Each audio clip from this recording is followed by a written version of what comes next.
tipsy. I mean, to be fair, you are a lightweight, so... That's true. Welcome everyone. This is podcast number 117. 117. Oh, yeah. Hello. Now, you with your cultured cup. Well, I wanted to have... Me holding on to the remnants of joy in my life. I wanted an excuse to talk about Spice and Wolf and things like that, but technically, that's the scary thing. Spice and Wolf, Full Metal Alchemist Brotherhood, like, there are so many anime that are more than a decade old by now. And Indeed. It's crazy. Yes, Domestic Girlfriend, the manga specifically. And the anime in order to get me to read the manga. Yes. You drank to the manga, though. Yeah. I drank to the OP in my mind. Yes. Welcome, Munchkini. Thank you so much for the tier 1 sub for 5 months. Happy New Year and a Happy New Year to you. That's right. Oh my god. Ameju, the absolute legend, First Age, Lord of the Rings, and Silmarillion meme lord. Dome Kano. Okay, cool. But thank you so much for the tier 1 sub for 6 months. Yes. Hey, you got that new sexy black magnet there. Looks really good on you. Oh, yeah. Yeah, Jacob does enjoy that series a bit too much. No. The thing is, the actual series, I don't enjoy that much. The franchise, the manga, I absolutely love. The anime's good too, but it's only good until you read the manga, and then you're like, oh god, the anime sucks. I see. But, yeah. So you would wax philosophically about the manga, I'd wax, whereas the anime, you would go, it is a necessary evil. It got me into the manga. The manga. Yeah. Yep. Okay. And then, of course, the OP, which, whew. The OP is quite amazing. Yeah. Wax or wax? Exactly. Yes, You're thinking on my level, Ameju. Yeah. By the way, guys, I don't know what my eyebrows are going to do this stream, but all I know is that once the alcohol hits me past a certain point, the eyebrows just start to dance, and I don't know what's going to happen at that point. But we have quite a lineup of shows that we're going to briefly go over with you guys. Shows that we started before the channel. Yes. I know, we did watch anime before Semblance of Sanity. It's crazy to think about. Whoa. Oh, it's like we're brothers or something like that. We might even go back all the way then. But we're also going to do a little bit of a recap for 2019, some of our favorite moments, some specific things that you guys also found as some of your favorite moments of 2019, not necessarily specifically just with regards to Semblance of Sanity. And yeah, we're gonna go and talk about that. But before we do that, we got to shout out one of our VIP patrons, Train. That's thank you so much for the support. I love trains. Thank you. Yes, I do too. But I'm going to protect you from at least this side of trains. If the train comes from this angle, I don't know. We're just done. I don't know what to do all right there. But yeah, looking forward to seeing you on some of the VIP calls and such, and maybe movie watches. Because you're rarely on the Discord, but this is true. This is true. Yeah. Thank you so much for the support. You watched anime before the channel? How dare you? I know. You two-timing son of a bitch. Who's gonna care for these little bastards? Best dub of the decade. Not in this decade, unfortunately. It's not? No. 2007? No, it was like 2003 when Ghost Stories came out. So the dub, that makes sense. That actually makes sense. 2002, I think, yeah. They would not have been able to get away with the stuff that they put in there. No, they really wouldn't have. I wonder if the voice actors and actresses all think in the back of their mind, it's gonna happen one of these days. Oh yeah. Someone on Twitter is gonna find the dub. They're just sitting there drinking in their armchair, rocking back and forth, one of these days. Yeah. One of these days it's gonna happen. Yeah, I know. I bumped into Walchan. I must be more tipsy than I thought. What are we drinking? Sort of offshoot Moscow Mules. They were kind of last minute. So no limes. Way more vodka than necessary. Well, at least for me. Yeah. We're going to be talking about a lot of anime. Before we get into that, let's hear from chat. Chat. Yes. This has been a wild year. I would say for anime specifically, it's been maybe as good as 2018. I would say 2018 was one of the best years of anime we've had in a long time. Yeah, given that we've seen maybe 40% of the things from 2019 that are probably good. It's a pretty we've got a pretty good foundation for making that kind of statement. Yeah. Yeah, I would say that there's a lot of shows that we still have yet to see in 2019 that are like that they're already finished, but we have yet to finish them. But yet we can already tell that they're like some of the best shows that came out this year. Oh yeah, Attack on Titan season 3 part 2, Mob Psycho season 2, absolutely. Yep. Vinland Saga. Yeah, we're going through Promise JoJo's part Neverland. 5. Kaguya. Yeah. Yep. Kaguya was amazing. Was Bunny Girl this year? No, yes. I don't know. It was either like the first season of this year spring. or the last season of last year. I think it was spring of this year. No, okay, it was last year. Last year, gotcha, okay, yeah. Gotcha. Yeah. Promise Neverland was winter of this year. That's right. Yep. Canute Saga, yes, absolutely. Emergence. Oh my god. Shout out for Dororo. Yes, Dororo was really good. I think that Dororo probably could have gotten even better kind of reception if not for it kind of losing a little bit of the quality stuff towards the end bit there. Yes. Oh, love me, Mister. Oh, Mister. Yep. We might have karaoke in this podcast. No, Caleb. That's for the Yakuza streams. Oh, gotcha. Yeah. Okay. I mean, our karaoke would be so bad because we wouldn't have the song. I mean, I suppose we could do it. Gotcha. How is that supposed to stop you from karaoke? Right. Let's be real. I'm just realizing I didn't have lunch, so this alcohol is definitely going to. Oh yeah. Definitely going to do its work. Well, if you ever need help with that, let me know. Don't worry. Yeah. I filled it up with stuff, and just in case just in case I run out. Oh, I brought the remains down here just in case. Careful now. So, before we get started, funny story. Yes.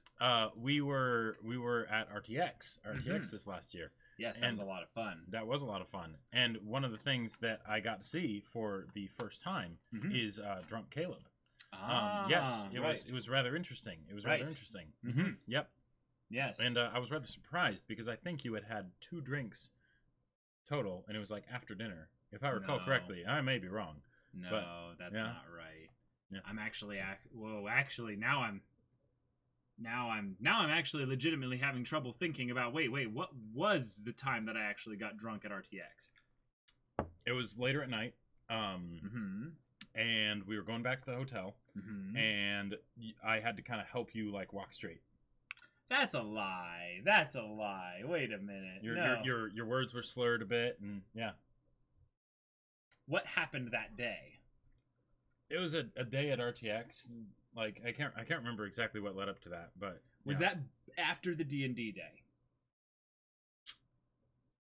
See, because my highlight I think it was after. Because my highlight of RTX, we went traveling down to Texas to go to visit Rooster Teeth's convention, and we got to go on a panel there. It was a lot of fun.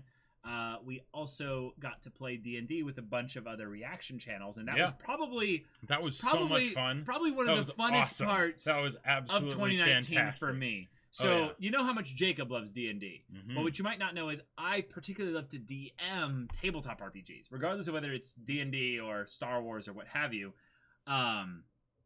I did a mini one-shot that we did in probably about 4 hours, probably about 3.5 hours, because we had to actually help quite a bit with people who are like, first-timers to D&D or like similar. Well, that actually was kind of the weird thing, was that actually the first timer we gave him a character just pre-made and everything like that.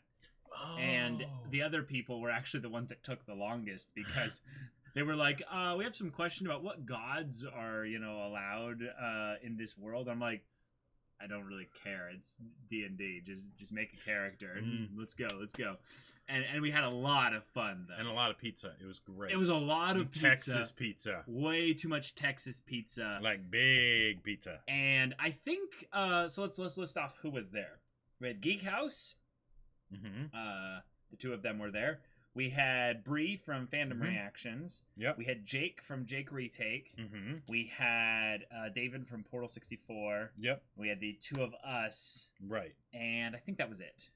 I think there might have been one other person. I can't remember because some people bowed out. Oh, it was Bree's boyfriend at the time. Yeah. Oh, yes. Yeah. But it was a pretty cool setup, and we ended up playing pretty late into the night and had a lot of fun there. Yeah, it was fantastic. I think you're right. I think there was a time where I was a little bit tipsy and I didn't need help walking. Well, okay, you didn't walk straight. You didn't need help walking, but you weren't walking in a straight line. No. I was very much enjoying myself on the walk back, but I was fully in. I knew you were enjoying yourself. Yes, absolutely. But I was generally aware of everything going on around me. It was pretty fun. Mm-hmm. One of my personal things, and oh my god, someone actually literally just shouted it out in chat. Yep. One of my favorite things this year. It's always my favorite thing of like the year now that we're doing it a little bit more regularly is we have Discord events specifically for like that really active part of the Discord where we go in and have a lot of crazy silly fun. And this year we had a twist in that there were no rewards in the like physical sense with regards to videos because I had been in the past rather floozy on giving out 100% of the rewards. My fault. Yes. But in this one, we ended up doing a thing where once we had unlocked a certain number of points that all the factions had cumulatively done for the events there. Yes, Dango, I'm sorry. You're not just someone. You're amazing and we love you. We did an Area 51 raid on the day that there was supposed to be the meme Area 51 raid, and we called it the Anime 51 raid event. And I wish I had partaken in that. It was one of the best. It was one of the best things to come out of the Discord. It was so wonderful. I had to create an entire Discord server specifically for the event. And basically we had a group of probably, I would say about 45, maybe 40 people go in and raid the server. And then we did basically D20, D&D inspired little mini RP events of sorts. Yep. And there's so many silly stories that came out of it that you can just give a one-liner and everyone that is there gets it. And anyone that's not there is like, wait, what the hell happened? Kyle's assemble. Yes, exactly. Dango. So if you were a part of Anime 51 and you're here in chat, please shout out like your favorite part. I want to see some never mind then LOLs like in chat. Yes, Dango, exactly. Never mind then. Oh my god. Oh right, Mesker was one of the first people to die. Like immediately, one of the big brains was sent in. Yeah, what were the roles that we had, y'all? We had big brains, Kyles, Karens, Naruto runners, people armed to the teeth. What else? We had furries and we had furries. Yes. Okay. We had who else? There was quite a few of them. But yeah, you should have been there. It was so fun. It was absolutely ridiculous. The normies, that's right. There were the normies. The rock throwers. Florida man. That was the thing. There were ascended roles that if you were a good enough crackheads. That was the other one. Crackheads. So there was a crackhead that evolved into Florida man, and they were quite powerful to deal with. God. It was amazing. Caleb looking at Jacob just being like, what? yes, Elon Chan. Yes, then Elon Chan showed up and he basically kind of tried to soldier everyone on at a tough moment and was like, we have to get the cat girls. And you know, because obviously there's a way to transform people into cat girls in Area 51. Elon Chan must find out. But then once the code was discovered, Elon Chan betrayed them. And he tried to make off with the code to the cat girls. And of course, the Raiders, they wouldn't have that. No. To be fair, I think if we did find a code for making cat girls, we could trust it with Elon Chan. Probably real life Elon Chan. But I don't know. I would think an eccentric billionaire would probably make the one cat girl for himself and then just be like, "No, I think all right, y'all losers are just out there just gonna." I think he'd figure out chill. He'd make a gigafactory for cat girls, and it would be wonderful. Oh my god! Think about it. That means they're electric powered, basically. Lithium-ion battery powered solar cat girls. Solar powered lithium-ion. Oh boy. I'm trying to remember, what did Percy do? He punched an alien baby. I'm trying to remember. Yeah, the pregnant alien flashback. Exactly.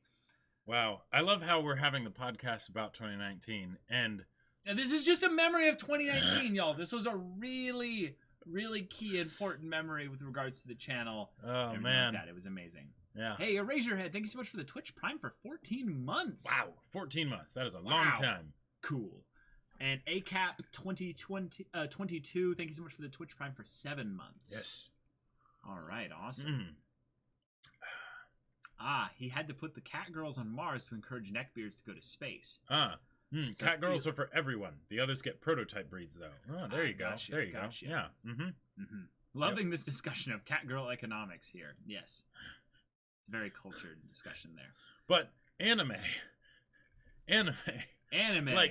Like, there are so many amazing anime that came out this decade, but we can all agree that absolutely none of them compare to Demon Slayer. So, let's actually go through 2019 anime first, the ones that were really important to us. Oh, boy. Because I think actually Kaguya is the one that I think back on where I'm like, I was really, really enjoying every episode of Kaguya. More than Attack on Titan Season 3 Part 2? Well, the thing with that, that half of Season 3 was that was one where I was like, yeah, I'm already, really excited for it. So I was coming in with such high expectations. Ooh, gotcha. Then in a lot of ways, there were parts at the end, post-big exposition dump paths, and everything like that, that I was like, okay, we're winding down again. And it was kind of coming off of the amazing high that was the stuff that came before. Oh, yeah. And, right. Well, and the whole idea of, trying to compare anime. Yeah, I don't do it. Which was better or whatever. It's impossible to do. It's just preference, Yeah, absolutely. Unless you're talking about Domestic Girlfriend. Wait. But, yeah. But for me, I think that Kaguya was one of those ones that felt like it gave me that Haikyuu energy. I was just so having so much fun just getting to watch it. Yeah. And then Mob Psycho was probably the one that, I liked Mob Psycho Season 1, and probably more than most people did. I was a little bit biased, I would say, towards, really liking Mob Psycho Season 1. That's how you know a show's doing something right. Right. But then when Mob Psycho Season 2 came out, I was like, okay, more of the same.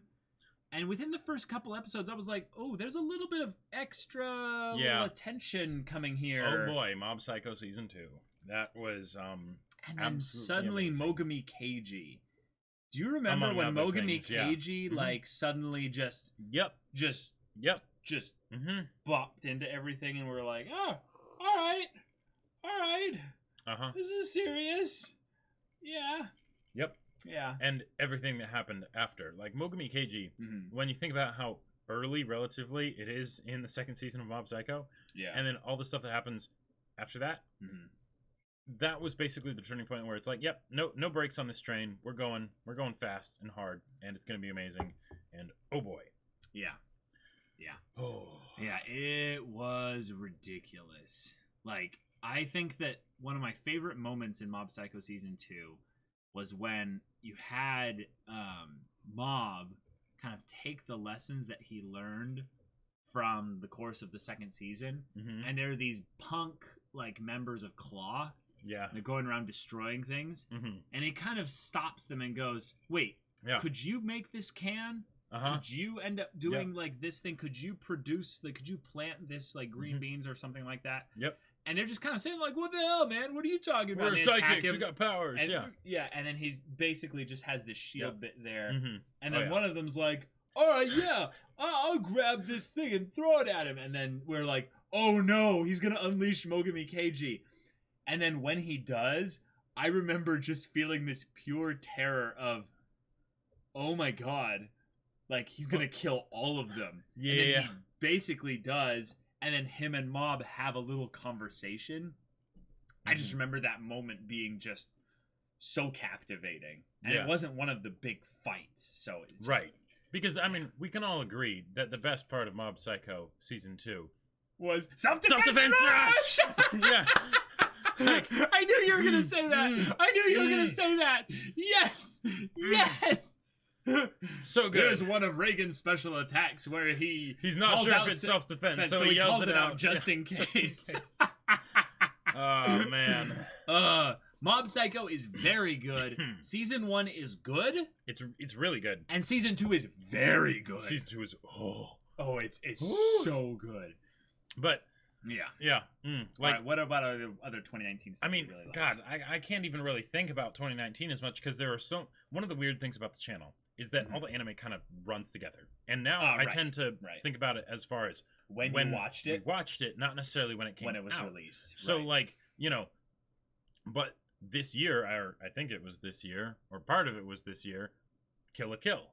Right? Or maybe that was... I don't think so. I can't even remember anymore. The days all blend together. It all blends together. But like this decade, Kill la Kill happened. Steins Gate happened. July and April happened. Like there are like man, when I think about just how many amazing anime came out in the last 10 years, and granted it's like 10 years, right? But still, that's insane. It is absolutely insane. The reactions were this year, Jacob. You were right. Okay. All right. Yeah. Man. So much fun. So much fun. I think we finished Hunter x Hunter in January, so that technically counts. Oh yeah, the Promise Neverland. That was 2019. Promise Neverland. Yep. Oh actually, this is one that I had already been hyped up on quite a bit. Do you remember the whole meme of us saying, "Have you heard of the Promise Neverland?" Like.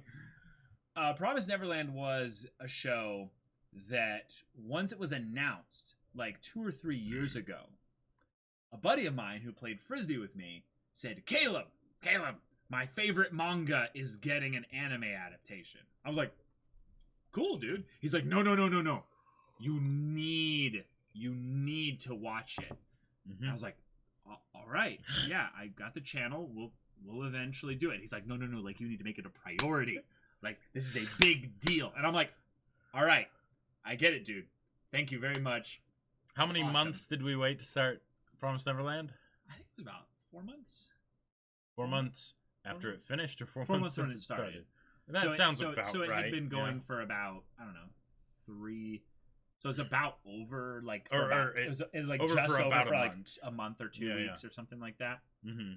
But, I really loved that one because of the whole, Great Escape combined with anime kids. Yeah, I mean, a sci-fi kind of weird post-apocalyptic. Let's be real. That opening, like there are certain openings where I just can't help but get so excited when they play. Promise Neverland is one of them. Mm-hmm. Both the Vinland Saga OPs. Yes, we haven't talked about Vinland OP. Saga yet. Whoa. Oh man. Oh yeah, Sangatsu was this year.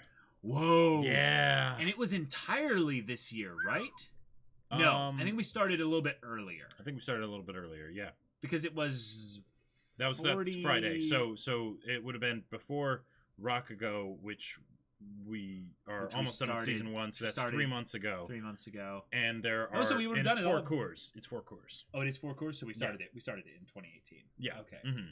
So there were a lot of shows I think that we watched specifically this year that were ones that had like sequels that were big deals into this year, but it was ones that had been going on maybe for a while now. Rakugo is a great example of that. Mm-hmm. Oh yeah, Monogatari is a great example of that. We started Monogatari this year. Yeah, Monogatari is a great example of that because that has a release almost every 12 to 15 months or something like that. Is it every year and a half? I think it's over, but we started. It is over. But we started reacting to it in this year, and as far as the decade goes, everything after Bake would be in the last decade. Because Bake was 2009, so it's just barely out of the 10-year. Yes, the Battle Lines fanfic. Hey, y'all! Oh my! I don't want to highlight on us specifically more than the anime that specifically came out. Mm-hmm. But I want to say, Jacob, we specifically went into some really good, quality, 10 out of 10 anime this year. Oh yeah.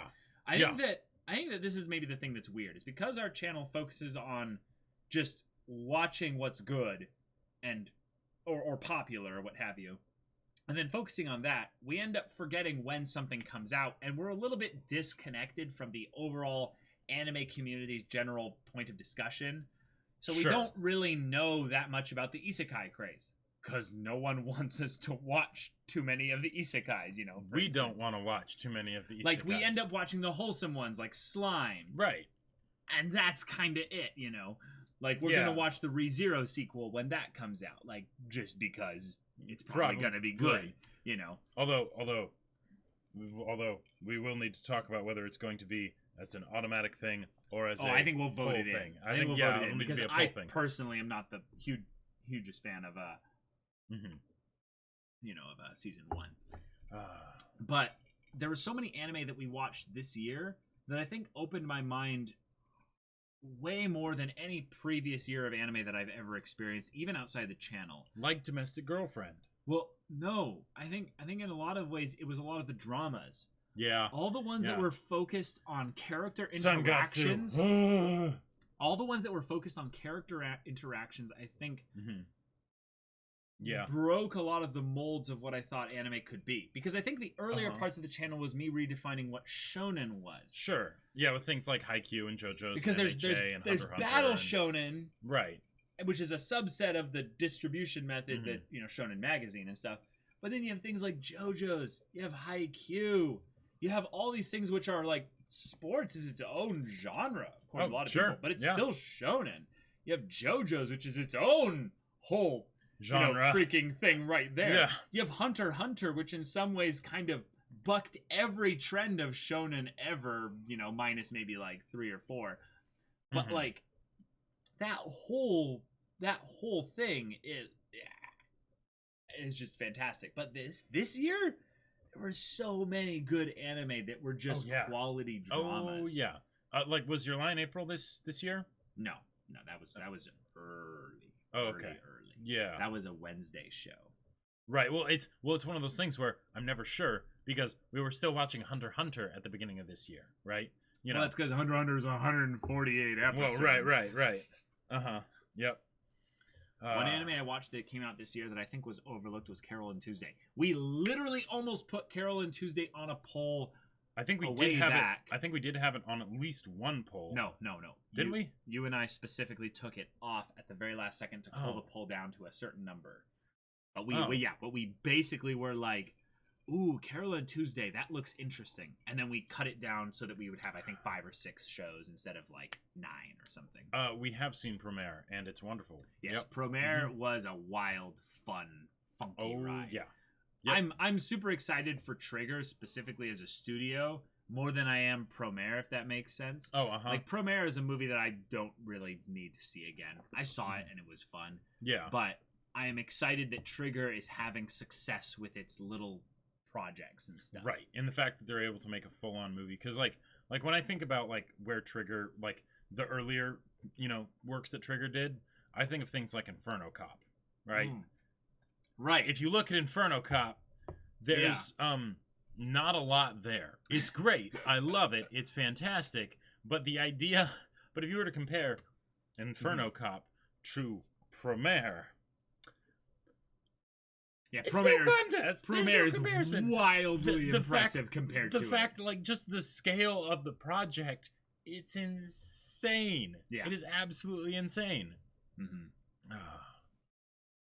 Yeah, Devilman Crybaby. That was this year. Yep. What are some of the 2019 anime that we didn't see that you wish we had? I'm curious about that. Oh boy, here we go. Just open Pandora's box. Kid. I know, but we'll let it happen. Dr. Stone. Okay, yeah, that one's on our radar. Yep, Beastars is very much on our radar. Carol and Tuesday. Yep, that makes sense. Wait. Yosuga no Sora? I'm pretty sure that's a cultured show. Oh, gotcha. I may be wrong. Fire Force. Babylon. I think we had some insiders that were basically saying Fire Force is not necessarily our type of show. Oreski, Fruits Basket, Initial D. That's not. Fruits Basket. Okay, so the Dumbo one. I've seen like I would very much like to check out Fruits Basket. And we haven't even seen the original. Nope. Space Dandy, y'all are hilarious. Okay, a lot of you are Jojo saying Senki movie. What's this Astra Lost in Space one? No idea. Never heard about it. Okay, well, we'll have to look into that one. Given. Oh, Given is... Wait, was Given the romantic comedy, or was it the romantic, like, kind of... I think Araiski's the romantic comedy. I'm not sure. Okay. Wait, no, Run with the Wind was 2018. I'm very sure Run with the Wind was 2018. Yeah. Because it was last year's... Yeah, it was in there with Bunny Girl and Place for the Universe. Blade of the Immortal and Babylon. Oh, Babylon! We've heard of Babylon. Yes, I've heard of Babylon. And that one almost also went on a weird pull. But it was too recent, so we the Second Heaven's Feel, yeah. Okay. Given is yaoi. Oh, okay, gotcha. Oh, that's right. No. That's right. I have a friend who's very much into the kind of the romance genre in general, and anytime there's a new yaoi, she's like, ooh, check this one out. Boys love comics. Wait, okay. Oh, okay. Was Skullface Bookseller Honda-san. Was that 2018 or 2019? I feel like it was 2018 because I remember seeing Honda-san. Yeah, I think it was 2018 on the previous anime awards. Yeah. Yep, 2018. Yeah. Okay. Skullface Bookseller Honda-san. If you haven't seen that and you worked retail, I don't care if you worked in books, just you worked retail at all. Any point in your life, you need to watch Skullface Bookseller Honda-san. And it's so good. It's so short too. It's just perfect. Yes, it's amazing. So when do we discuss the best manga? Sorry, Berserk. Call me. Yeah. So Caleb. Wow. Caleb. Yes. He's about to get serious, y'all. I don't want to overhype it for you, but I feel like my words aren't enough in order to properly express just how sweet this manga is. Really? Yes. Really? So imagine a toasted marshmallow. Right? Yes. A toasted with the marshmallow. Perfect level of brown. The perfect level of brown, and where you like just pull the skin off the toasted marshmallow and just Yes. So imagine that. And imagine while you're eating that toasted marshmallow skin, you are also wrapped up in a 20 by 20 foot Sherpa blanket and getting massaged and having a lullaby sang to you. By who? By an angel choir. That's amazing. That's amazing. That, I would say, happens every 10 pages. Every 10 pages. Yeah, and I think I'm being pretty conservative. It would straight up take me like 4 hours to go through a single volume because, because half the time I'd just be like, oh my god, chat, this is amazing. Like, more than half the time even. Like, yeah, A massage by Speedwagon. Yeah, a massage by Speedwagon. Yeah, with a message as well. Yep. Sorry, that was a 2018 meme. I'm sorry, guys. Can confirm was there. Yep. Okay. Yeah. Call me manga. And oh yeah, by the way, how many weeks of reading would you think it would take to me if we were doing it on stream? 4 now. Total. Oh, because there's 4 volumes? Yeah, the 4th volume just got released. Do you own them? Yep. But this is the other thing. Because it's a manga about someone with social anxiety, there is much less talking than in a regular volume. So the fact that it took me 4 hours to go through when there isn't much dialogue to voice out, that just adds even more to what I'm saying. Yeah.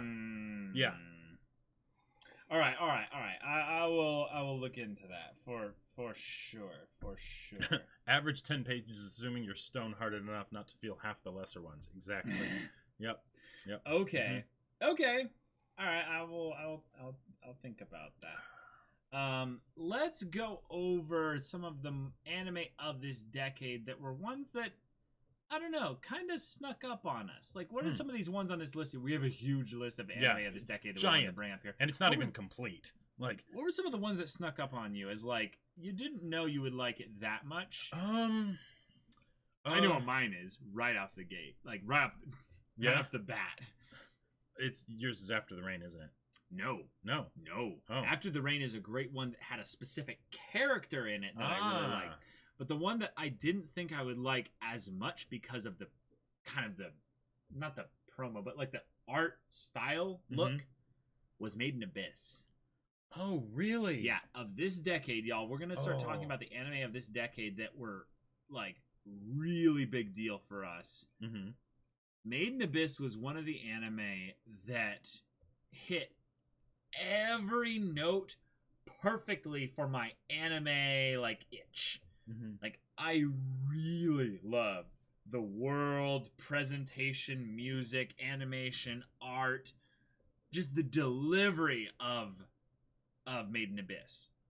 When it goes, abyssal, it gets a bit intense, and yet that's a good way to say it. Because of how wonderful the build-up was to that final episode, that double length episode, just felt so powerful to me. The build-up to the final bit felt kind of linear, though.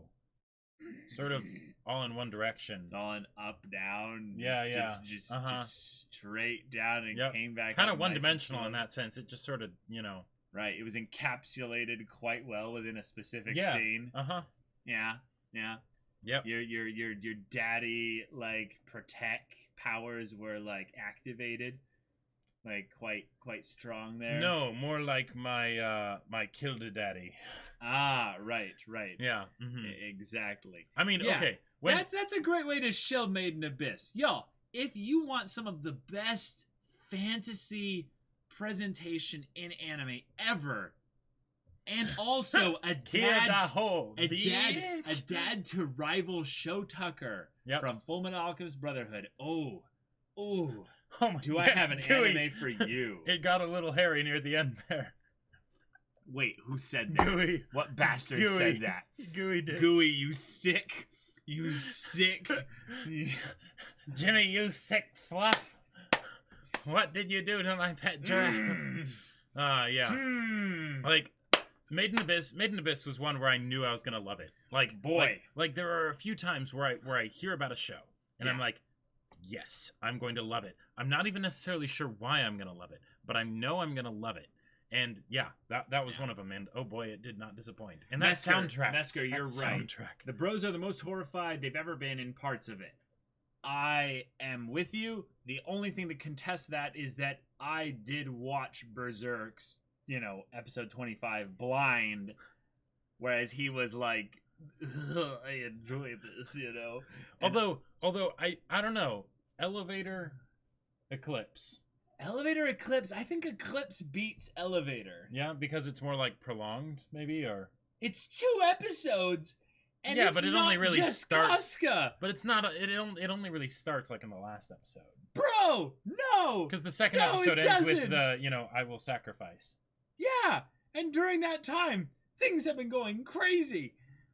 Well, yeah. It's Family Guy says it well. Eclipse is beyond iconic. Not even close.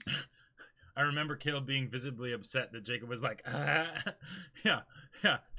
Well, no, okay. Oh, right. That's right. When we were reading the manga for the Eclipse, that's when that's when you got the Jacob Ew face. But yes, that's where it's from, right? Yeah. Oh, yeah. Literally, the panels, the legendary emote on Discord, Jacob Ew, is from the Berserk manga Eclipse. So take that for what it's worth. Pompadorius, Gudo Solan, Chris Zolson, and Oni1, thank you so much for the follows. Yes. Oh, yeah, Hinamatsuri. That was a great one. I had a feeling I was going to have a lot of fun with that one, but I did not expect the level of wholesome that we got in Hinamatsuri. That was fantastic. Yeah. Yeah, if y'all haven't seen Hinamatsuri is one of those anime that I think snuck up on us. Because we definitely thought we were going to enjoy it. Right. But we thought we were more going to laugh at its shallow kind of silly humor more than the because we actually cried at multiple points from the wholesomeness. Because people were talking about Hinamatsuri, it's so funny or whatever, right? But those episodes Hinamatsuri deserves a season 2. Absolutely. Yeah.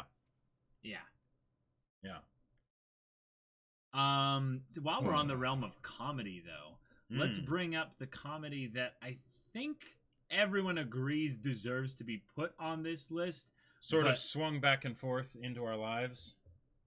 Sure. Sort of jiggled its way into our consciousness.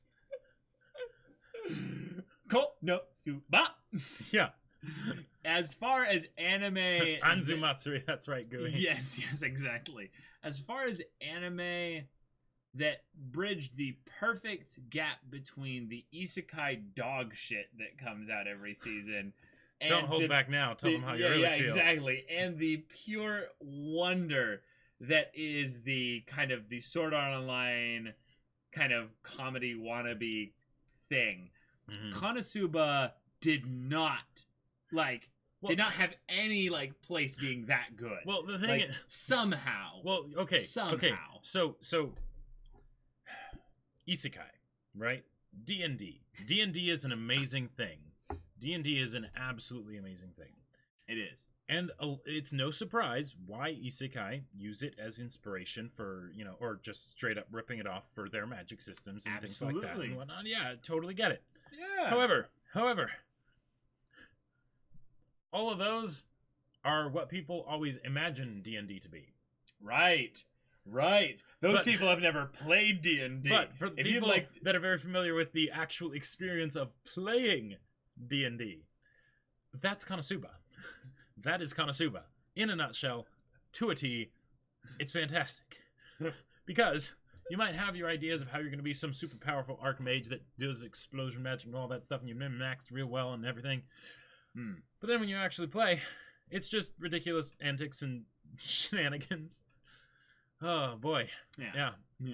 And when I say isekai is dog shit, I'm not talking about the genre. I'm talking about the lowest effort of the lowest effort, where the memes come from. The another world with my smartphone stuff. Right, that kind of stuff. Where I only need to read the title. I'm like, I'm not gonna waste my time with that. That's right. Devil's a Part-Timer came out this decade. Oh, wait, man. Was Devil's a Part-Timer 2013 or 2011? I think it was 2012. It was either 2012 or 2013. I don't know. Yeah. I don't know. Let's see. Let's wait till chat tells us. I was right. 2013. Okay, yeah. Okay. So 2013 gave us Attack on Titan for one. Oh yeah. It gave us Kill la Kill. It gave us Kill la Kill. I think Kill la Kill was 2012. No, it was 2013. Okay. Yep. But Devil's a Part-Timer is one of those isekai, reverse isekai kind of anime where you're like, Sword Art Online was just a year ago. We're already going to do the reverse isekai thing. Right. But let's see, how much we can get out of this. And in the isekai genre hadn't even really been started yet. Right. Yeah. Yeah. Yep. It was really good. And I think one of the best things about Devil's a Part-Timer is I didn't expect anything from it. Haikyuu was 2013? Wait, Haikyuu first season was 2013? Oh, man. Wow. How did I not know that? Yeah, and if Haikyuu Season 1 was 2013, that means Ping Pong was too, because they came out in the same year.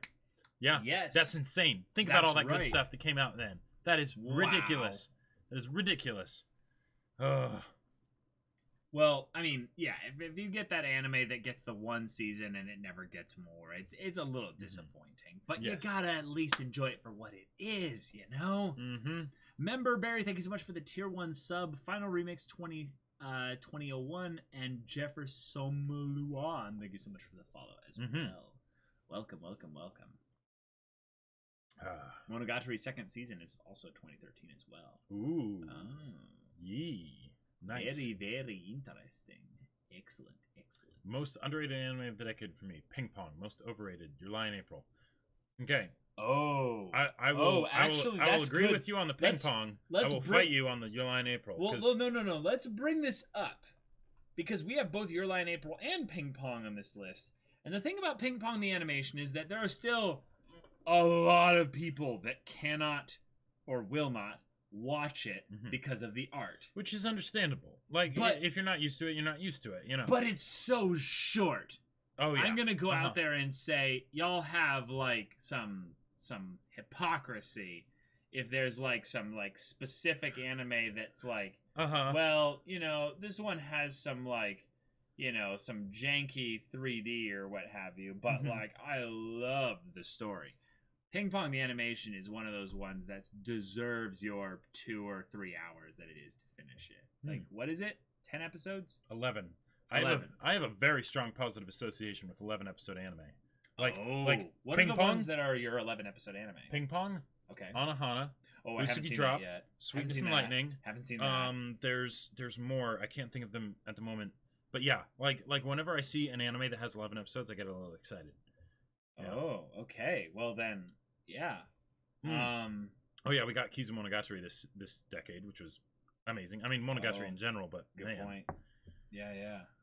Oh yeah, Sweetness and Lightning. Like I feel like that's just not remembered enough.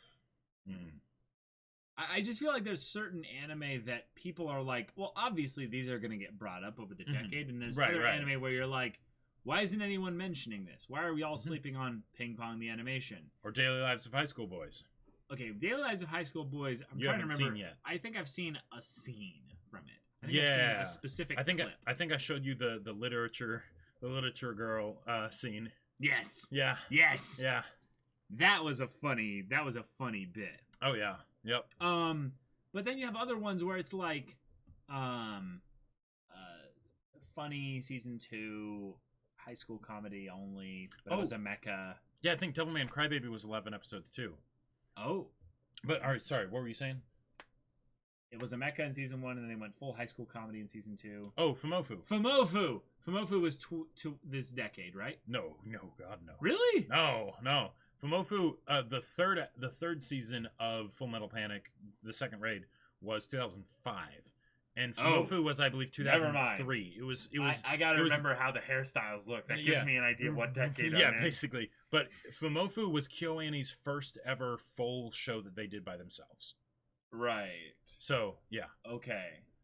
Right. Good to know. Yeah, Fate Zero and UBW were this decade. Oh, yeah. Let's actually just go through our list here. So these are some of the anime that we wanted to kind of just bring up here as ones that were very worthwhile talking about. Your Lie in April is on this list. Now here's the thing. Your Lie in April is an anime that Jacob and I both very much like. But Jacob watched it ahead of me. So when you watched it again, you in some ways were able to see kind of the, the first watch through is better than the second watch through a little bit, right? Well, okay. Yes and no. Oh, okay. Yes and no. There's a part of me that totally gets it, yeah. And at the same time, because it's so clear how it's going to end from the very beginning, I feel like it still holds up just fine. Because it's never really a surprise. It's like, okay, you know, we've seen this storytelling format before, right? Hello there, Nicholas Sparks, right? Right. So, you know, and because it makes it so clear from the beginning, like I know for some people, like in the case of like Toradora, it's a similar situation where they think that takes away all the enjoyment.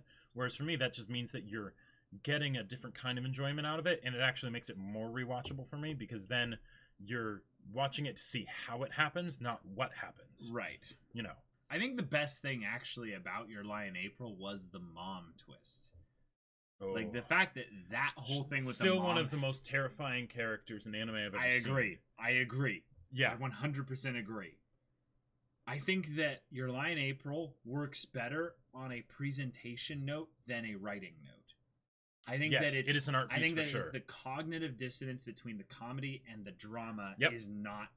Holds it back. Yep, I wholeheartedly agree. I think that the anime, though, as a whole, is one of the best anime we've had of this decade, though. If you were to put 50 to 100 anime on this decade, Your Lie in April would be in that list. Yeah. I think there'd be some people I definitely agree. I think there'd be some people that might say, like, no. I mean, like, how many anime do we have on this list total? Like, I can do a quick count real quick here. Well, you can also just select them and then turn it into a list. And then it'll... one that you haven't seen that did come out this decade, just the beginning of this decade, that is quite a fun one. Panty and Stocking with Garter Belt. So 37 anime on our 37, list. Yeah. So, yeah, top 50. Oh, yeah. Yeah. But Panty and Stocking with Garter Belt. So, this is one of the last shows, or potentially the last show, I can't remember quite, that Studio Gainax did. And yeah, Gainax's Last Hurrah. Yep. And now, so Caleb hasn't seen Penny and Stocking. But I have seen clips from the dub because I am a cultured individual. I showed him specifically the compilation of all the F-bombs dropped in that show. The show's like 12 episodes, right? And there's something like 400 F-bombs dropped in the dub. It's absolutely glorious. It's fantastic. Indeed. Yep. And yeah, it's actually nuts. And the thing is, there are parts of it like where I go back and rewatch some of that show, and I'm like, wow, this is pretty low-hanging fruit toilet humor. Like there's not really any other way to say it. It's just like bad sex jokes, right? Right. You know, like, oh, the person's guzzling a bunch of frosting that's getting shot into their mouth. Oh my God. I wonder what that's supposed to be like, representing, right? And yet we have classic lines like, what the French toast? Yes. Things like that. We have the OP, which is also great. The catchphrase. Like, oh man, it's absolutely fantastic. Way more F-bombs in Penny and Stocking than Black Lagoon. Like, way more. No contest. And there's like 3 times as much Black Lagoon out there, but no contest. No contest at all. Oh man. Yeah. It's actually insane to think about like how much Penny and Stocking went like completely 100% degenerate. It's like a 4-minute video, the F-bomb compilation. Like they literally apparently would take they would make dice that have different insults on them, and then roll the dice to get different combinations. So, like, it's pretty impressive. Like abridges could take a few notes from Penny and Stocking as far as like how to just come up with different raunchy things to say. Ooh, could we actually mention that? Oh, abridges? Can I just say, y'all who like anime, I totally get it. You are a very specific member of a niche community that is kind of becoming mainstream. But there is an even nicher community within anime that is dying out, and that is the abridged community. Yes, like a Slap on Titan's Drill Sergeant. There is some beautiful anime that have come out recently that have gotten abridged.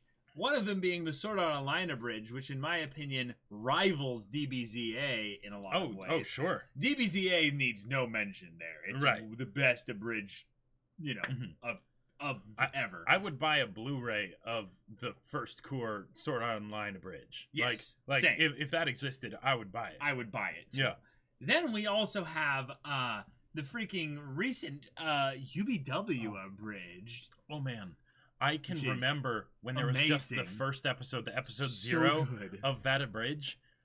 That was like my favorite single work of abridge out there, other than maybe the ReZero in 8 minutes. Oh man, it is so good.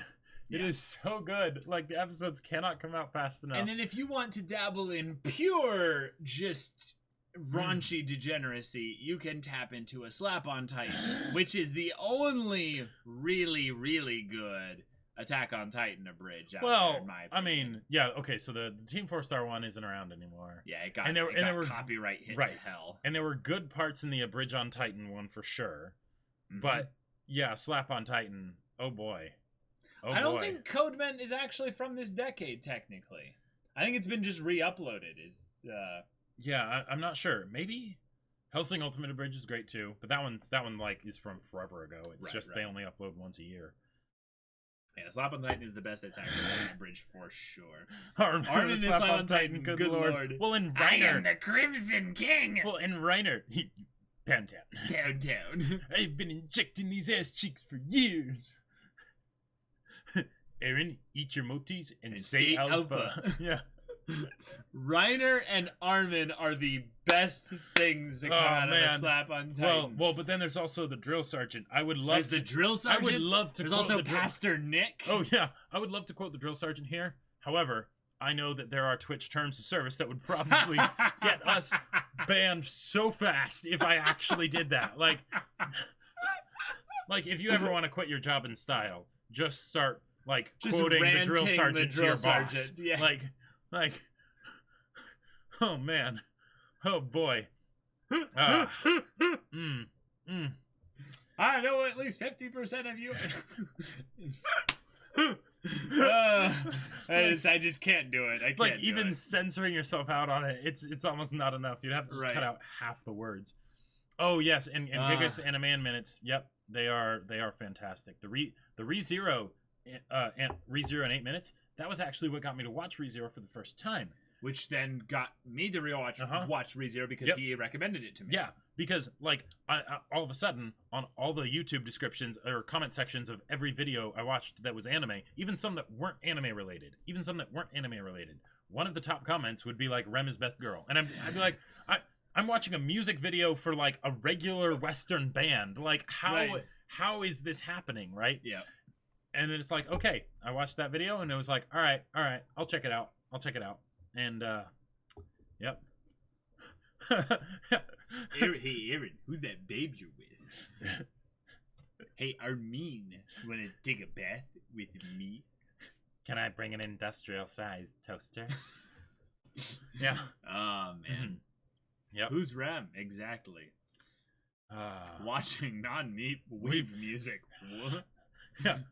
All right, so we're memeing enough here, but like there's a lot of anime that have come out in the recent decade that have been very kind of surprise hits for us. But what about those ones, Jacob, that were influential for you? Like the ones where you look back at them and go, Domestic Girlfriend. No. So I'm half serious, but in a more serious note. Okay. Well, okay, so take it away, Jacob. All right. So I'm going to talk about a few here that are in a similar vein. Domestic Girlfriend is one of them. Kill la Kill is another. And what would be another one that would fit into that? Well, okay, we'll start. Well, Panty and Stocking, I kind of already talked about that. But here's the thing. No, Kinas, you need to read the manga. But okay. There's an aspect of watching anime that I absolutely love because you can see so much variety, right?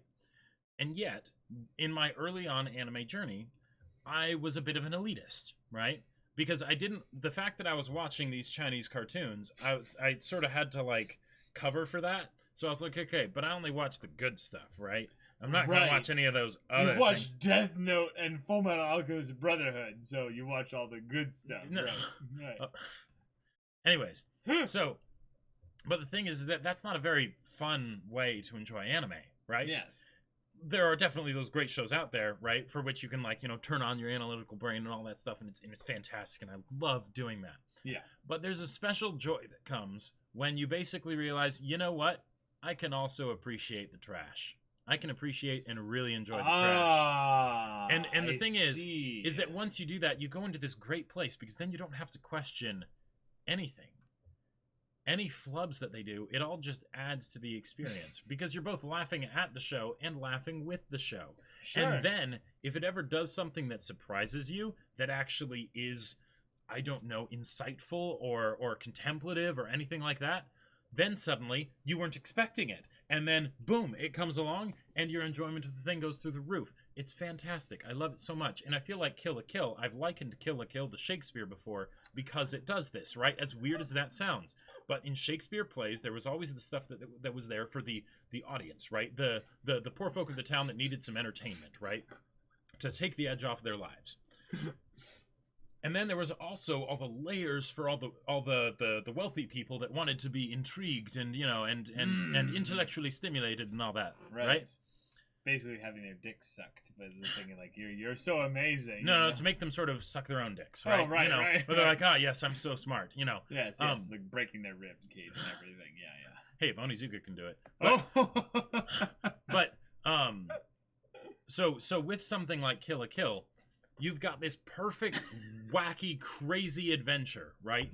With just action and hype and music and even the fan service and everything, right? And it's just this adrenaline rush of awesome, right? Absolutely. But then at the same time, you've got this story about someone who lost a parent and is trying to grow up and find their place in the world, right?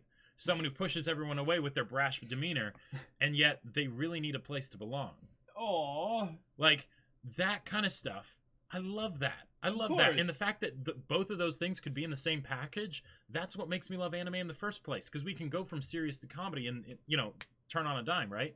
So the fact that we have both of those in the same show, it was like a whole new world was being opened up to me. Sure. And then Domestic Girlfriend comes along, right? And I'm like, okay, I hear the premise. It was properly sequenced with how we watched it, too. Oh, yeah. Like, we finished Kill la Kill. Yeah. And then Gigik made his video on Domestic Girlfriend, and you're like, this must happen. No, before Gigik made his video on Domestic Girlfriend, because I'm on the Discord, right? And he was talking in the month calls, and he was like, so there's this show, and I'm just going to post this clip right here. And it was not like we're related by blood or anything. No. This was when it was airing. I hadn't even gotten to that part. It was just the part of his best friend when he's like, you had sex with the girl. Like, right. Right. Or you're becoming siblings with the girl you had sex with and your sensei. And I was like, okay, all right, I'm going to enjoy this show. This sounds great. I have to learn more, right? So then I went into it and I watched it, right? And it was so soapy. And when the opening came in, the opening sounded so good. God. And yet at the same time, it was just the soapiest, like it set the tone that this show was going to be one of the soapiest bits of trash you have ever seen, right? And then... I need more World Cup. And then episode, I believe, 5 happened. The Momo episode. And at that point, that surprised me. That really surprised me. Because I'm like... Oh God! Here's the here's the flirty girl that just because this is going to be a harem show and whatnot, and the protagonist has to bang everybody because he thinks with his dick, right? And all that stuff. And then they made it not quite so simple. And I was like, oh, okay. And I wasn't enjoying the episode up until that point. And then I was like, wow. I never would have expected that. I was judging this character in the same way that they're getting judged in the actual universe by the people around them. And then it was just like, wow, that's really clever writing. Like, I just really enjoyed that. That was good. That was something where it became more than just the trashy show that, unfortunately, the studio made it look like. So then I was able to enjoy it in a whole new way. I was like, he's still going.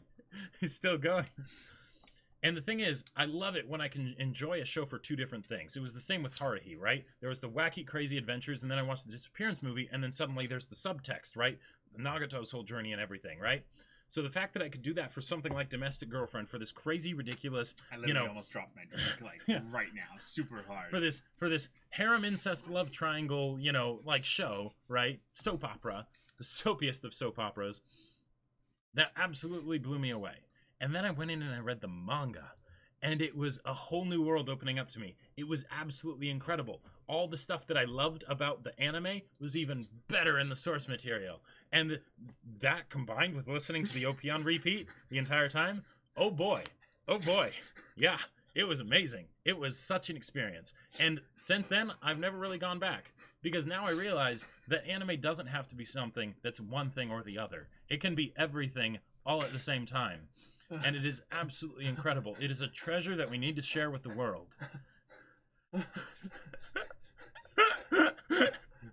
So yeah, that's basically it. That's my rant for Domestic Girlfriend and Kill la Kill and Shakespeare and all that stuff. Can we get some claps in chat? Can we get some freaking claps in chat? This mad lad just doesn't know what moderation is. I take a drink to you, Jacob. Just the best incest love triangle, fun for the family drama since children are born. Are we witnessing drunk Caleb, or has Jacob just pushed him over the edge? Yep. Yeah. I've pushed Caleb to have a serious problem now. I'm super, super sober right now. Yeah.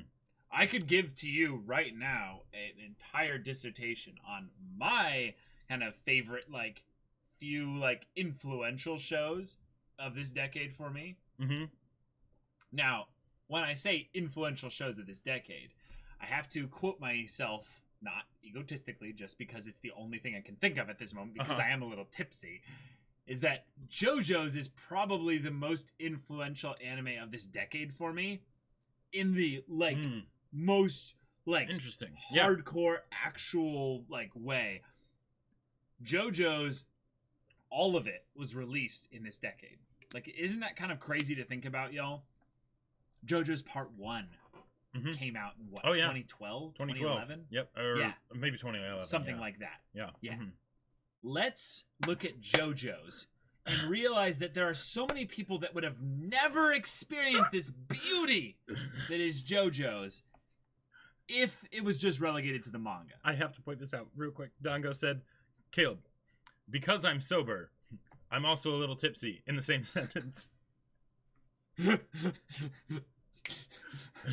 Don't fight me on this. I will. Oh man.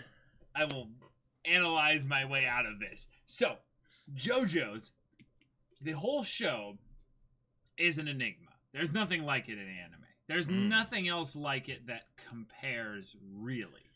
If someone was to tell you, well, because you like JoJo's, you'll probably like this, it's them homogenizing JoJo's down to something basic in order to actually get you into, that specific thing. I agree. I will also counter, though, with the Yakuza games. The Yakuza games are the closest things. That is not an anime. So it's not. It's basically invalid. An anime. Completely. Okay. But as for another thing, like different medium because games. But oh boy, like if you're ever wanting another hit of like JoJo style stuff, Yakuza. Okay, fantastic. Moving to anime though, specifically of this decade. Yes. JoJo's Part 1 is actually, I need to go out there and say JoJo's Part 1 is iconic. Oh, sure. Yeah. If you don't get those first three episodes in Part 1, you don't get like the majority of the hook into JoJo's. Oh yeah. Like in that, like I get why people say you could skip Part 1 because the middle 3 episodes are not that great. At the same time, though, how could you possibly skip Part 1? You just can't. You absolutely can't. Okay. I was showcasing JoJo's Part 1 to my younger brother. Not this one. A different one. I have other ones. Now, this brother was very much like, with JoJo's Part 1. He kind of had this, But my as of yet uncultured normie father walked around the room and saw the beauty that is JoJo's Part 1 displayed on a plasma screen TV and went, that I must see. That I want to experience.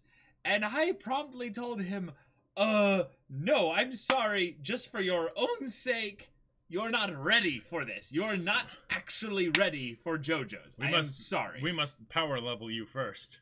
Yeah. Yes, yes. Plasma screen TV with Netflix. Yes. Now, the beauty that is JoJo's is that once you've watched JoJo's, there shouldn't be any limits in your mind left as to what anime can be. Well, and that is my quote that I will hold to my dying breath, is that the beauty and then you watch Domestic Girlfriend.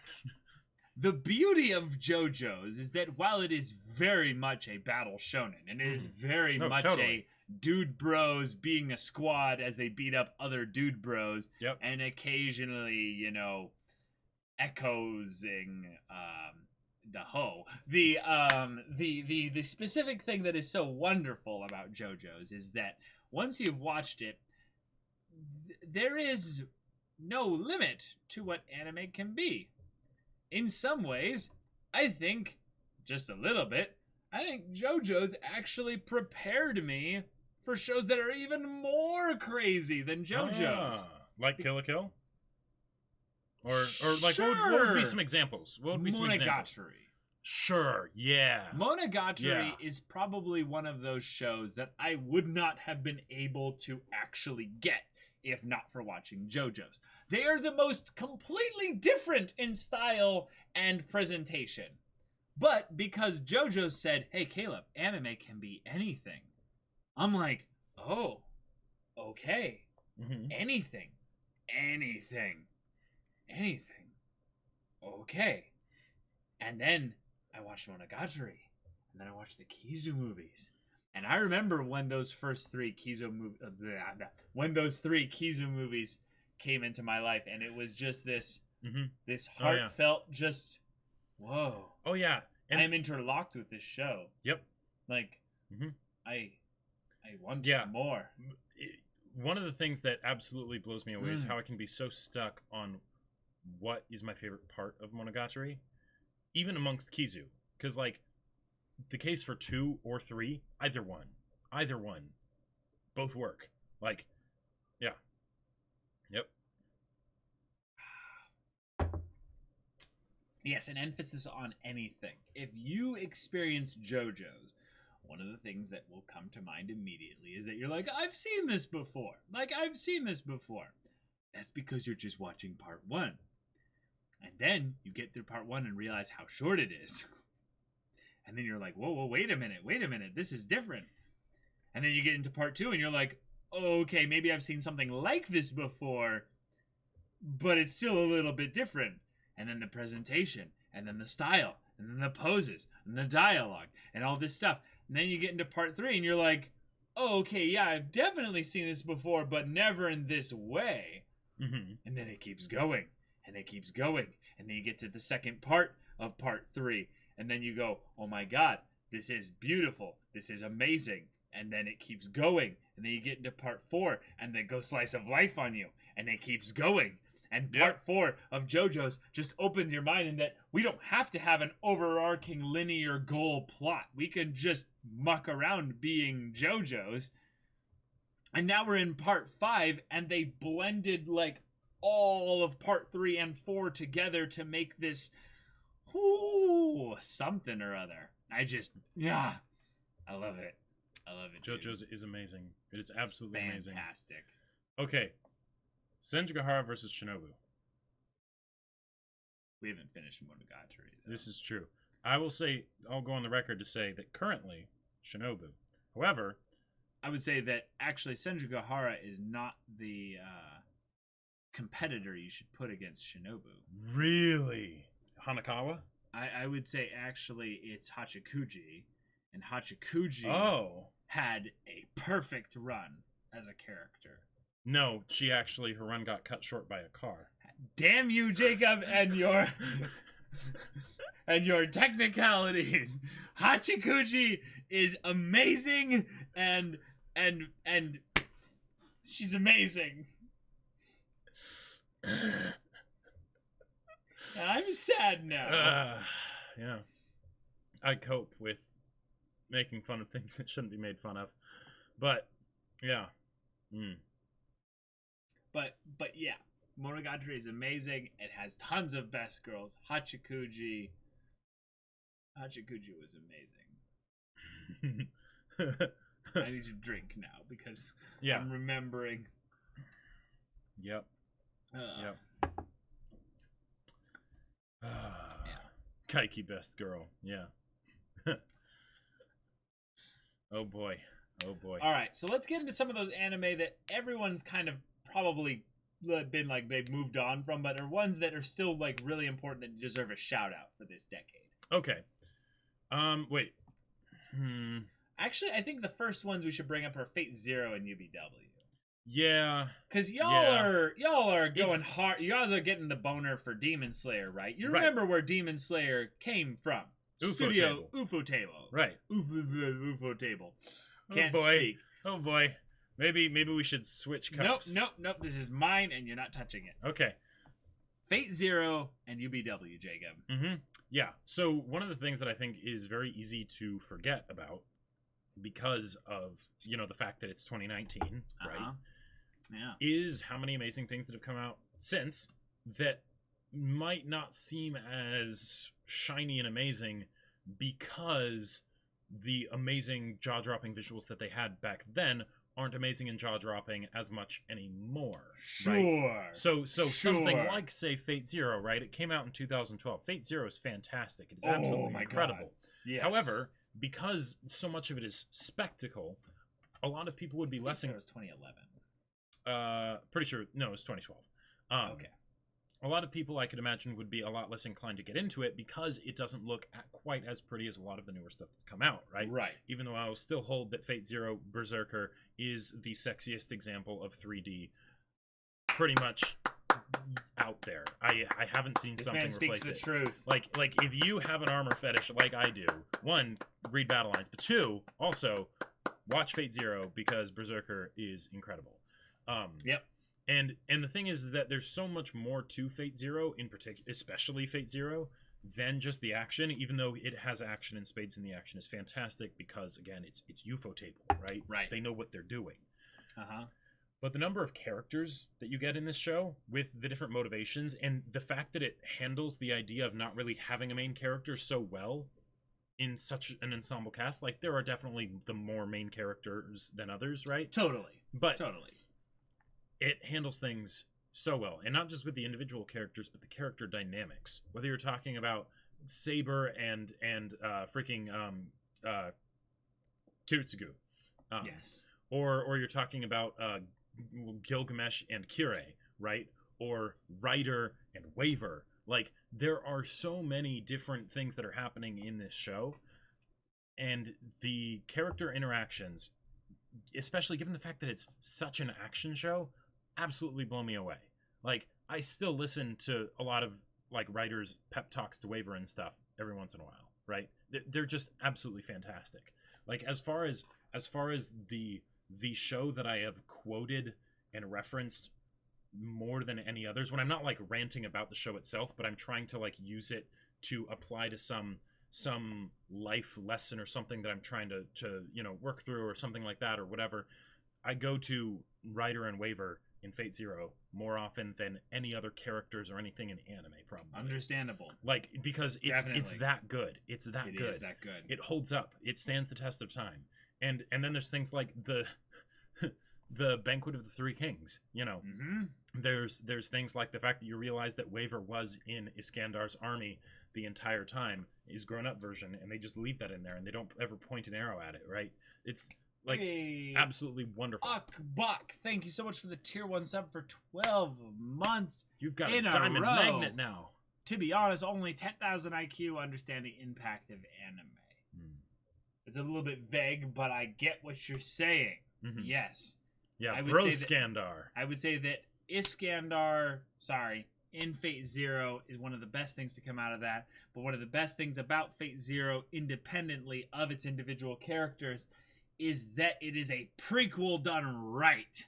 Yes. It is actually a prequel of a current storyline that was done in Fate Stay Night that was mediocre compared to this. Mm-hmm. So you can basically just skip Fate Stay Night and just enjoy Fate Zero as the beginning and then go to UBW. UBW was one of the only shows that Jacob watched that I watched before him. Yep. And I think it was the same with Fate Zero, actually. No, you had seen Fate Zero.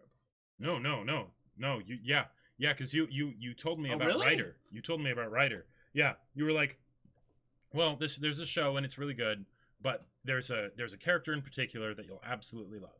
Oh, that's right. Yeah. Because my buddy Garrett was like, yep, you need to watch Fate Zero.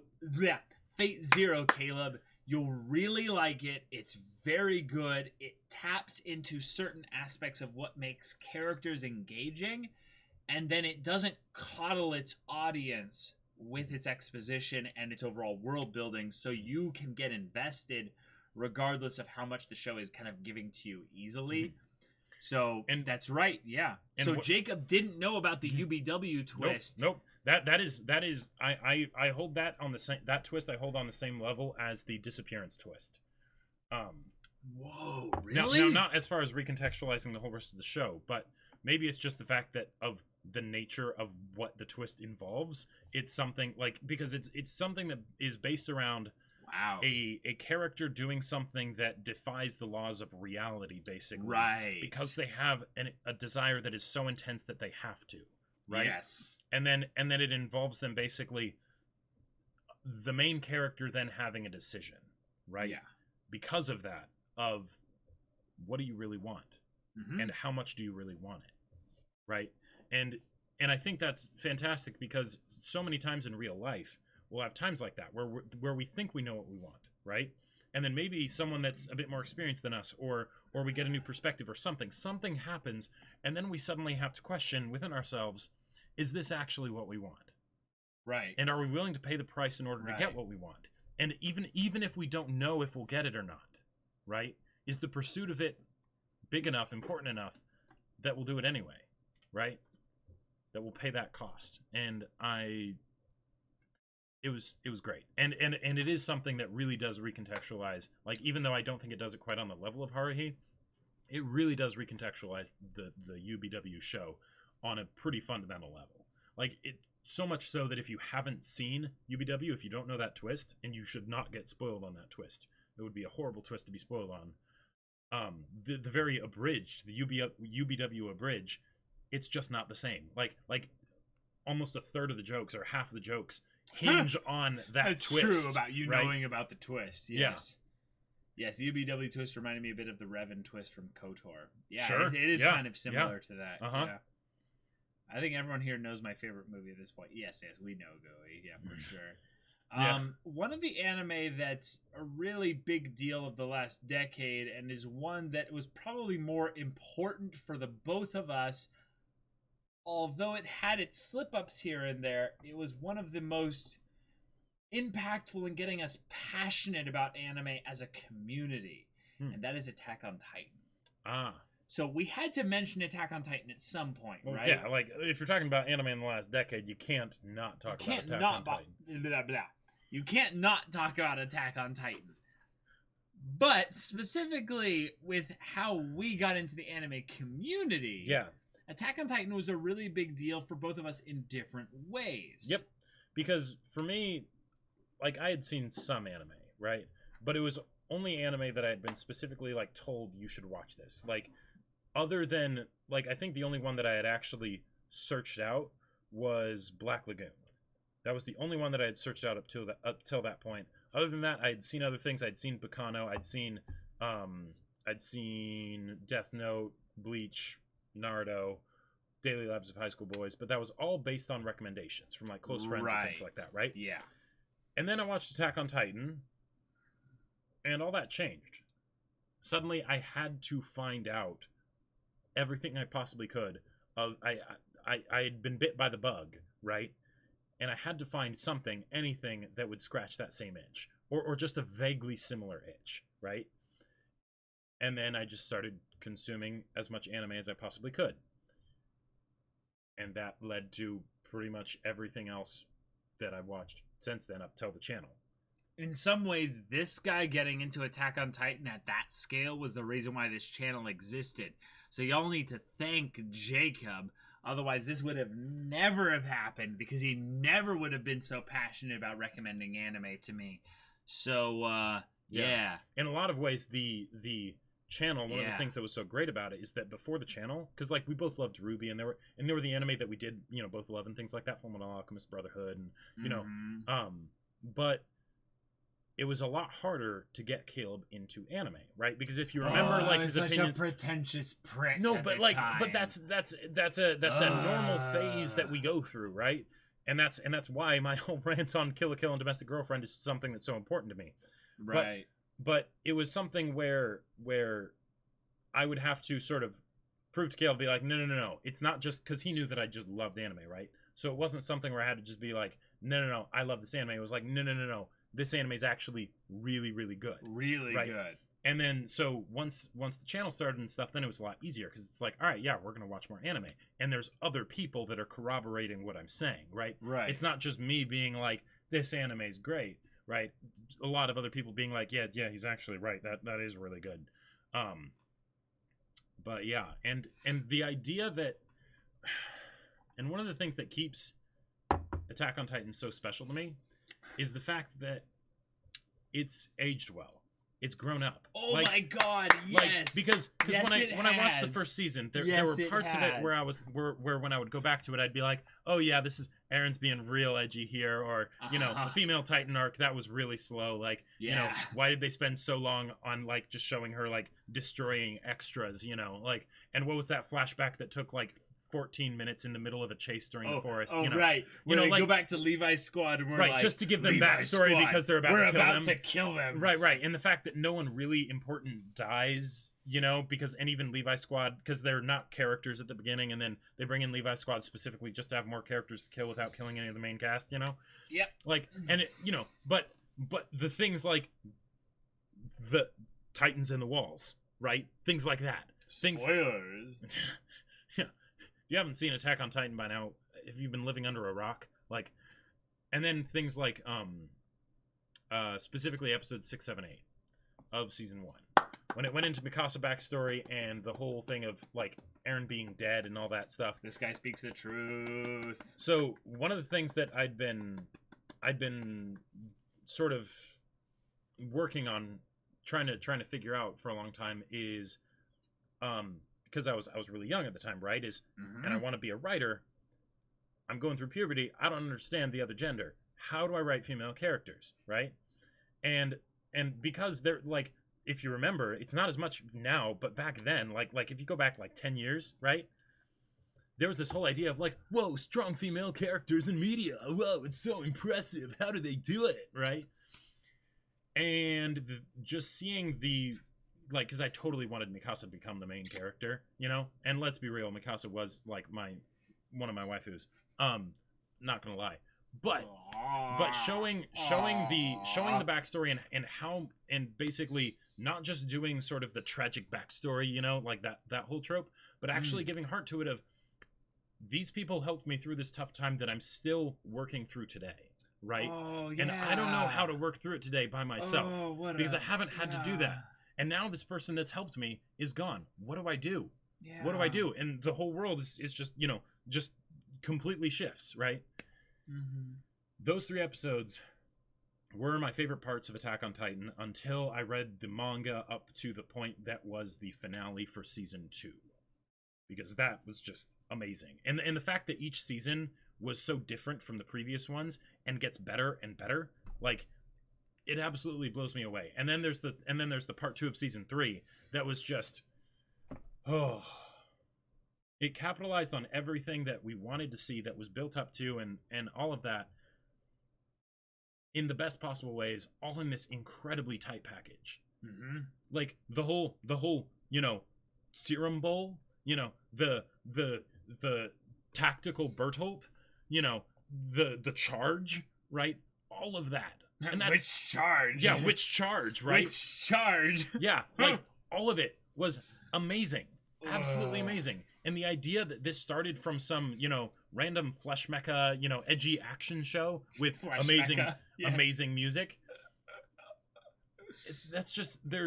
I feel like it's that aspect of Ruby where it's like, you get to see the show, you know, grow up, you know, with you. Except there weren't all those moments of like, I mean, there were the moments of like bad animation where John's standing behind the horse and like, okay, his torso has to be this tall because, you know, they show his legs, you know, don't meet below the horse. So how does that work? But you are really tipsy. I am just enjoying listening to you talk. So keep going, talking about Attack on Titan. But it was something that really did grow up with me, right? Because there's Ruby where you're rooting for it to get better. You're rooting for it to become all it can be.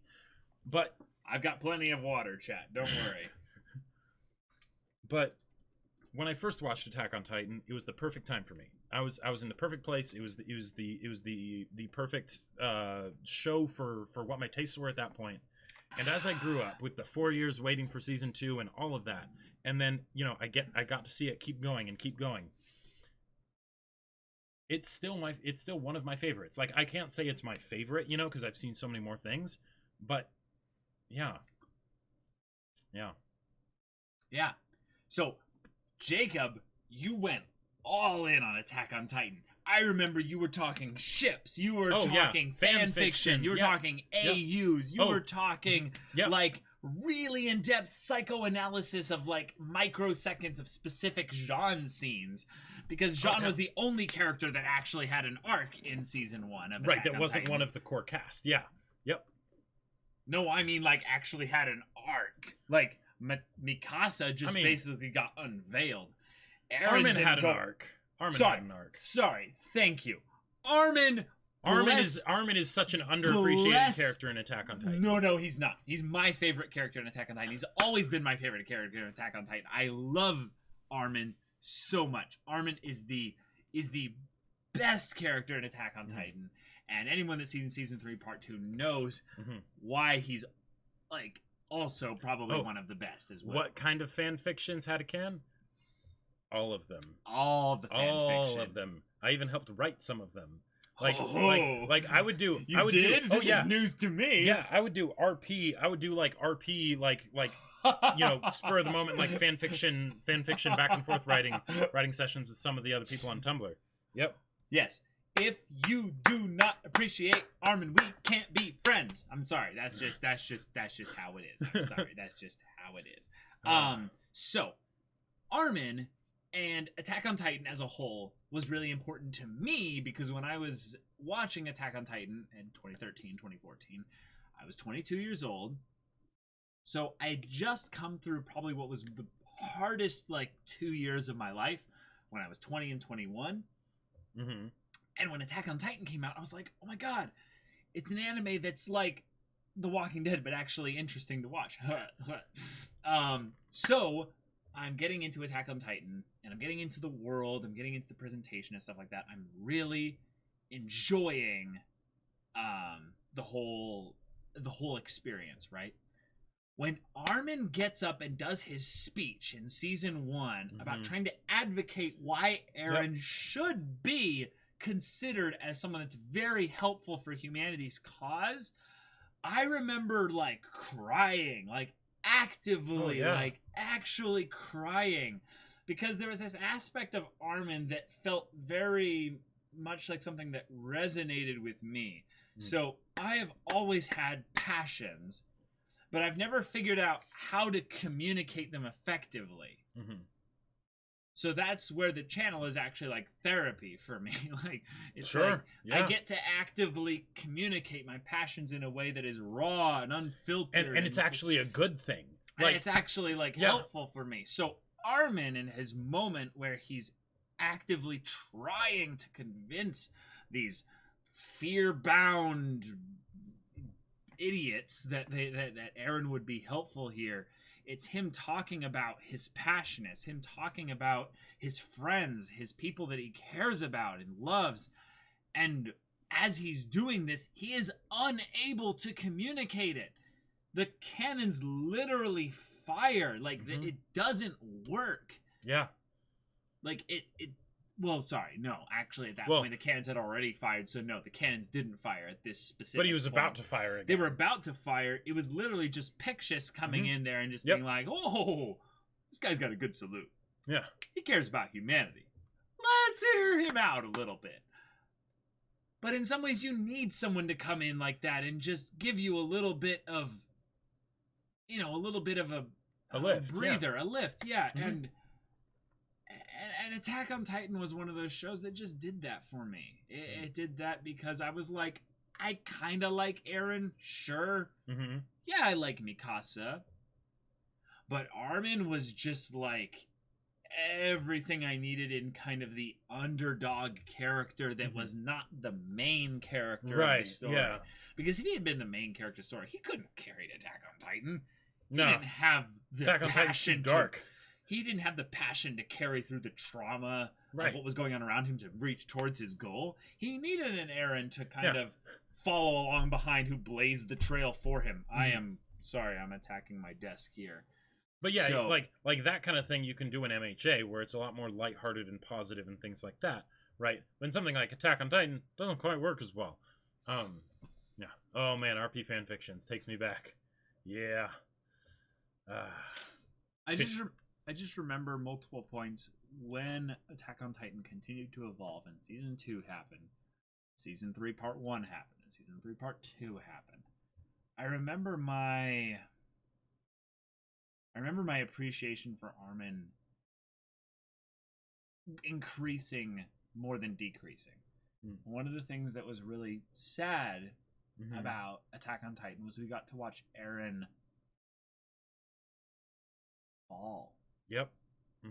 Over the course of the show, I don't know if y'all are really deep into Attack on Titan, but one of the saddest things about the show is to watch Eren lose his dream. Oh, yeah. Yep. And we're not talking about killing all the Titans. Seeing the ocean.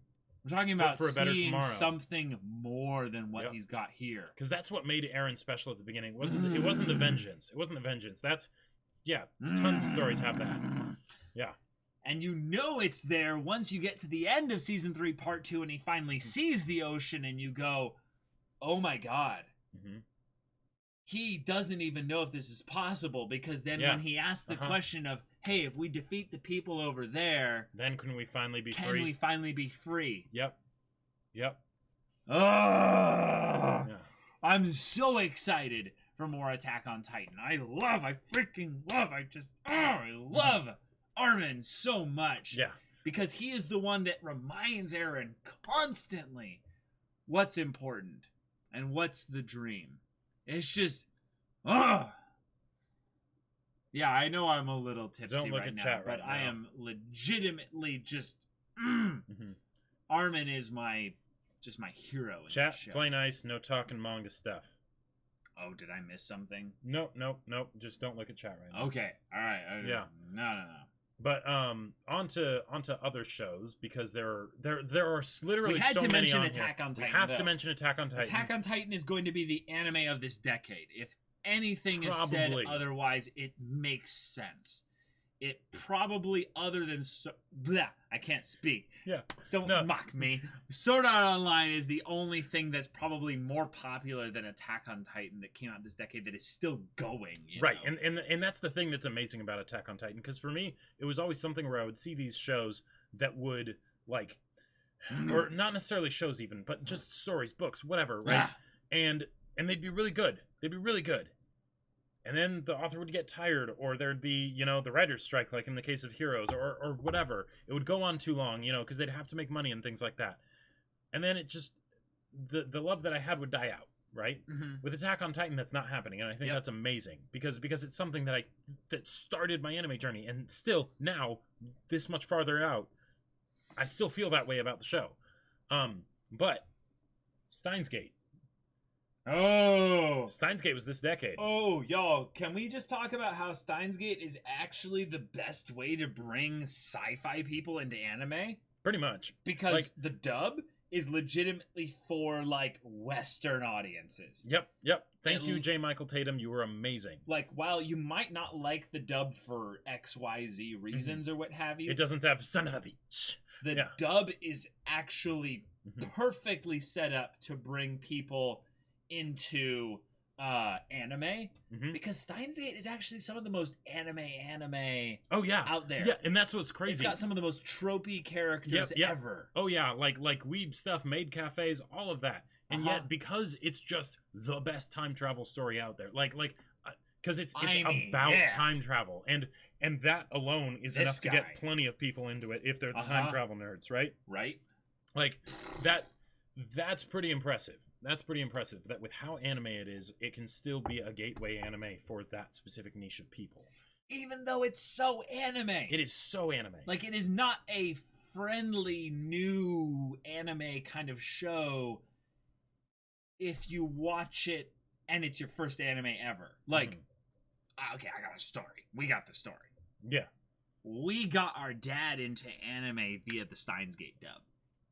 Yep. Well, there were other things that we showed him. There were, but this one got him he wanted to watch it again immediately after he finished. We also had that with Toradora, which I'm pretty proud of. But yeah, because all we had to tell him was, hey, there's an anime that's literally just about time travel, and it's good. And it's the best time travel story we've ever seen.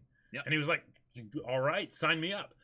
Yeah, this is the kind of guy that has serious hard on for any kind of time travel stuff ever. Yep. But he was like, oh, it's anime, sure. Is it good though? Yes. And we're like, okay. And by the way, if I recall correctly, this was before the channel, so we didn't have the channel. So we did, it was for Toradora, for Attack on Titan, for those things. It was before the channel, so we didn't have the fact that we're making YouTube videos about anime and people are watching. We didn't have that to fall back on as far as why it should be taken seriously, right? Oh. Time travel? Show me. Yeah. Right, yeah. It takes place in Akihabara. Yeah. You can't get more anime than that. I mean, you can, but... No. Oh, okay, so Tui Ghoul... Sorry. Tui Ghoul... It's funny that I've got the hiccups now, but, legitimate... They're annoying. Tui Ghoul... He loved the first half of Steins Gate. Oh yeah. He literally turned his text ringtone into doo-doo-doo. Yep. He loved it. And the thing is, he loved it. Because one of the reasons that he loved it so much is because it's about time travel. A lot of there's not a lot of conflict happening, but you still have the first episode as a great looming doom hanging over your head, right? And then everything else is just, how does time travel work? Does it work this way? Does it work that way? And those questions, he loved that. He loved the things that the casuals are like, oh, it's too slow. Steins Gate is too slow. He was like, oh, I love this stuff. It's so good. Yep. It's just vodka. Oh my god. Vodka and ginger ale. Maybe, okay. And actually, there's a little bit of sparkling water with a little bit of lime accent. Ooh. Yeah, nice. I took the can. It's all empty now. I'm sorry. That's fine. Okay. Yeah, but otherwise I would have shared. Yeah. Hey, Eric Walt Eric Walt! One of the biggest Twitch subscribers we have. Yep, for the 13th month. Hey, Caleb and Jacob. Eric Walt. Yeah. Thank you so much for the subscription. Yes. Other anime that I am a big fan of that came out in the last decade. So yes, you have quite a few. Madoka Magica is probably one of them. Madoka Magica is definitely one of them. Also one that we showed our dad, and it was great. He wasn't as hard on the idea of Madoka Magica because it's a bit shafty. It's a bit weird, but he was able to actually enjoy it. Which, considering that a Shaft show, he was able to enjoy a Shaft show. Think about that for a second. Right, but a newbie who'd watched 7 anime total had unlike a Shaft show. Yeah, and he did enjoy the whole question of what would you wish for and things like that. But one of the ones that I absolutely have to mention that was at the beginning of the decade is the disappearance of Haruhi Suzumiya. Now, that the Haruhi as a show didn't start in this decade, whatever, but the movie happened in this decade. And to this day, we just watched it this last December, this month, before Christmas, with some of the other people on the Discord, and it was fantastic. It still holds up to today. And the idea that it's I could rant about it for forever. There was a podcast that I did way back when that was just me by myself when Caleb was off on an international trip. And it was just me talking about the Disappearance movie and how much I loved it so much. It was forever ago. I could see it now though because I've seen the Disappearance movie. That is very true. But I was what was that? Podcast 36 or something? Podcast 16.5 because I wanted 16. to make technically 17, but I wanted to make 100 podcasts ago, Jacob. Yep. I wanted to make the joke about SAO 16.5. So nice. Yeah. Nice. So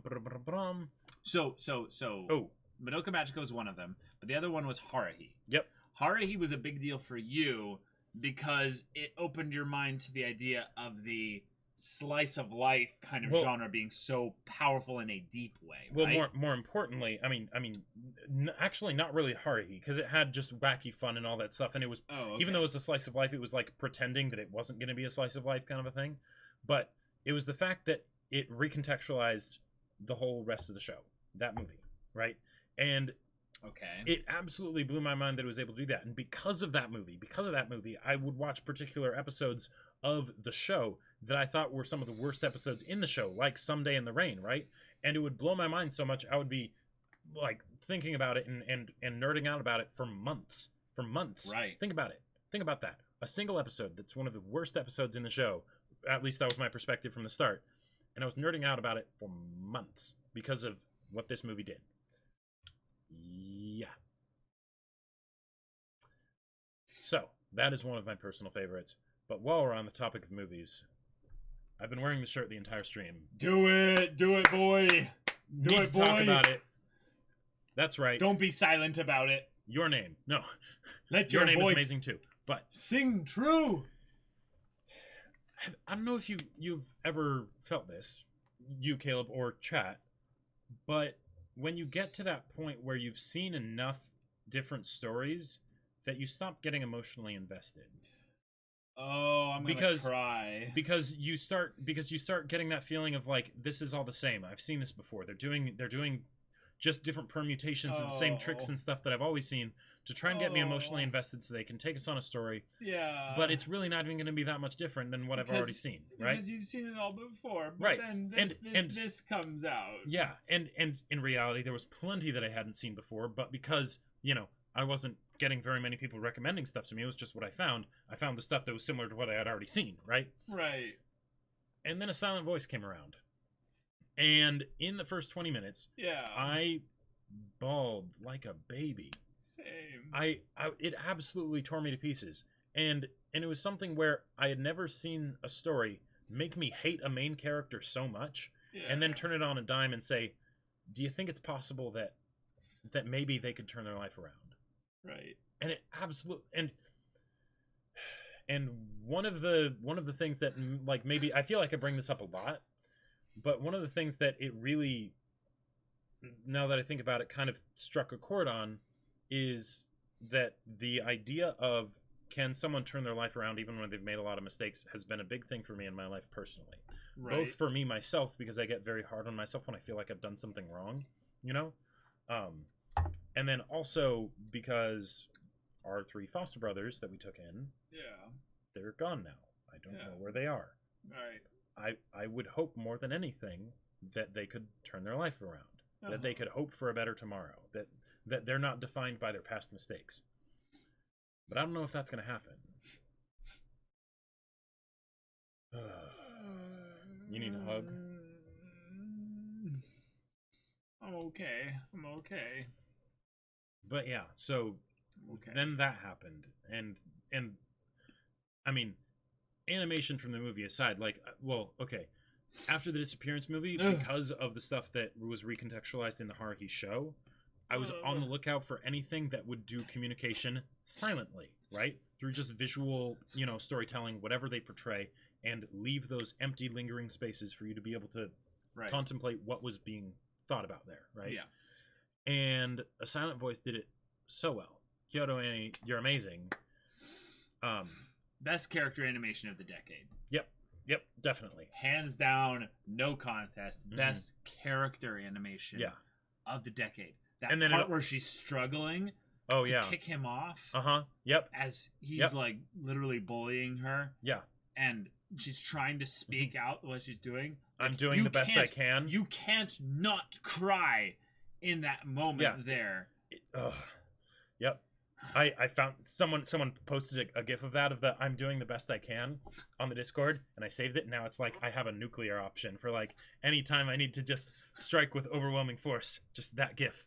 But then on top of that, it had the soundtrack that just fit perfectly, absolutely perfectly. It was I just think it's beautiful that a silent voice came out. And it's such a hard movie, I would say, to take in and really let it settle in you, because it's not an easy delivery method. No. The actual delivery method of getting this, of getting the message of this movie, it's really painful, because it deals with something that is quite triggering. Like, it's quite a thing that people go like, oh, I'm shutting down. I don't want to experience that. I don't want to... I don't want to actually like let that hit me, because it brings me back to specific points when I experience similar things. And then they have the redemption story be for the character that's actually the bully. Like, that's something that is so heavy. And and as far as people that have like experienced it, there's probably a lot of people that swear by it. But it's still something that a lot of people, I would say, aren't giving the actual attention it deserves. Because as far as just presentation on a production level, it's top tier. There are very few things, you can count them on one hand, that have higher production values than a silent voice. Like, pretty much. Like your name being one of them. Yeah, or maybe actually some of the best points of Demon Slayer. I don't know, but like people talk about so much about how the production thing of that is so good.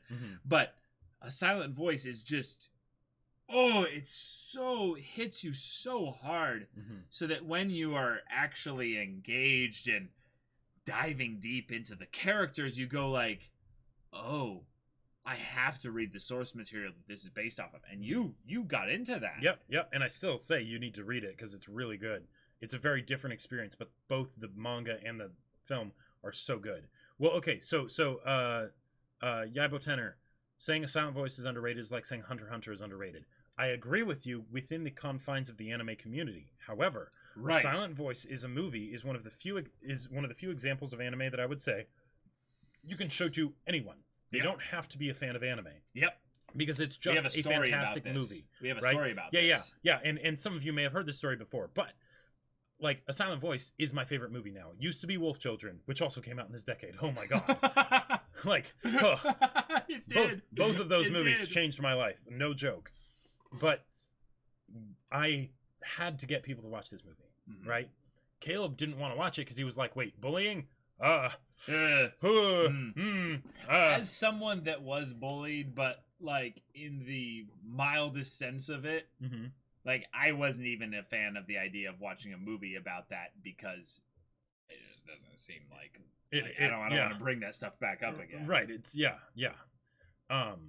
But I ended up getting my dad to agree to go to the one like film showing in like the state, area, our area, right? Yeah. Because I was like, Dad, it would mean a lot to me if you would go to see this movie with me. Like I played that card, right? Because he didn't want to see it either. And then from there, our mom wanted to go because it was like, oh, my son and my husband are going to watch this movie that apparently is important enough for my son to play that card, then I want to go too. I'm like, all right, yeah, that's another one. And then I'm like, hey, Caleb, we're going, you might as well, right? And then he's like, okay. All right. And then it's like, all right, cool. Then called up my cousins, right? I'm like, hey, we're going to be going. He went all out here. Yeah, Jacob went like extended family, five heads. It was great. Far out. So I got like two of our cousins, our cousin-in-law, our other brothers. I didn't get our sister, which, but she's not into anime. Not into that. And even this is the one that blows me away. I didn't even intend this, but apparently our grandma was going to be staying with us on the one day that the movie was being showed. So my grandma also ended up going too.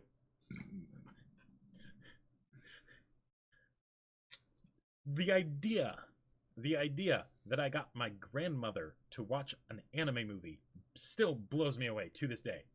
And when we showed up, it was awesome because going to like an anime showing, like not many people go. No one's there. Like there are people there, but like they're like couples at best. Yeah, exactly. And then it's like this group of like 10 people going in, and it's just like, all right, awesome, we're gonna watch this movie. There were not many dry eyes at the end of that movie. Nope. There were not many at all. My favorite one was my cousin-in-law. He's probably one of the most sensitive guys I know. Like as far as like guys that are like really in touch with their emotions. And he was like red and puffy like after the movie. Oh yeah. Because he was sitting like way over there, so I didn't like see him during the movie. And Jacob was more like looking at me, like back up, being like, like I told you this was good, Yeah. And I'm like, like a total mess. And this guy and his wife were just like, well, that was a thing, Yeah. And Jacob just full on like once we got home and everything, he was like, yes, like, like I got him. I got everyone there. There is no greater feeling, or there probably is, but there aren't many greater feelings than knowing that you got someone into something that you absolutely love and that they love it too. It was, oh man, it was so good. So seriously, is your family taking adoption application? You say that, and yet we're the family that literally took in tons of different people, like kids and stuff that needed homes over the course of like our growing up. Like it wasn't just the 3 foster brothers that we took in, other people too. Like, beautiful, yeah, beautiful. But yeah, so that was the silent voice, and I still go to places and get people into it and things like that. And one of the best things that ever happened was that I was introducing an older guy, a dad of Oh right, you told me about this. Yeah, the dad of a girl that one of our other brothers dated for a while. Right. And like our families just clicked really well, so I was hanging out with him at his house. He's a cool guy. Right. He likes movies. Yep, and we would take turns every month watching a movie and basically introducing the others to a movie that, you know, the other person loved. What was the live action movie that we watched? It was 12 it was 12 Monkeys and Lucky Number 11. Was it 12 Monkeys or 7 Monkeys? It was 12 Monkeys and then Lucky Number 11. There were two different ones. Right. Yeah. Those are really good movies. Really good. So it was my turn, and I was like, okay, yeah, here's this movie, A Silent Voice. We're watching it at his house. It was just the two of us watching the movie, but because Dad's watching a movie, other people in the family sort of congregated to like the TV room, right? Even his wife, who not into anime at all, and she was like doing other stuff, so she wasn't like fully watching the movie, right? And yet there was this wonderful part where everyone's there, and the dad basically makes a comment of like, wow, the animation in this movie really is good. And then his wife's like, oh, that's right, I forgot this was animated. And it was like, right?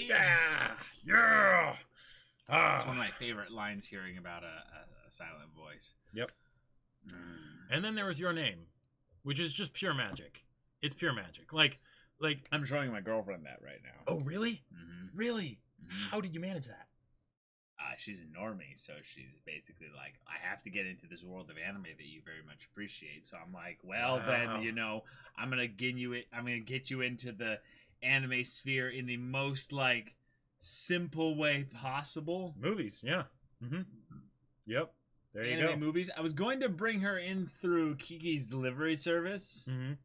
But the thing about that was that it was a little bit too slice of life-y. Like, yeah. She actually really likes time travel stuff and time muckery stuff. So I was like, ooh. Yeah. Your Name. Like, this will be very much her style. And it just looks so gorgeous, too. Like Makoto Shinkai, you are absolutely insane. You mad lad. The fact that... Indeed. Like, it just looks so good. It's absolutely insane. And then the soundtrack on top of that. And the fact that, like, the story beats of the movie, it just pulls you right along. It really does. Right? It really does. Like it is a roller coaster ride of, and like when I say this word, when I say it's magical, I really mean that. It is a magical experience. Yeah. Uh-huh.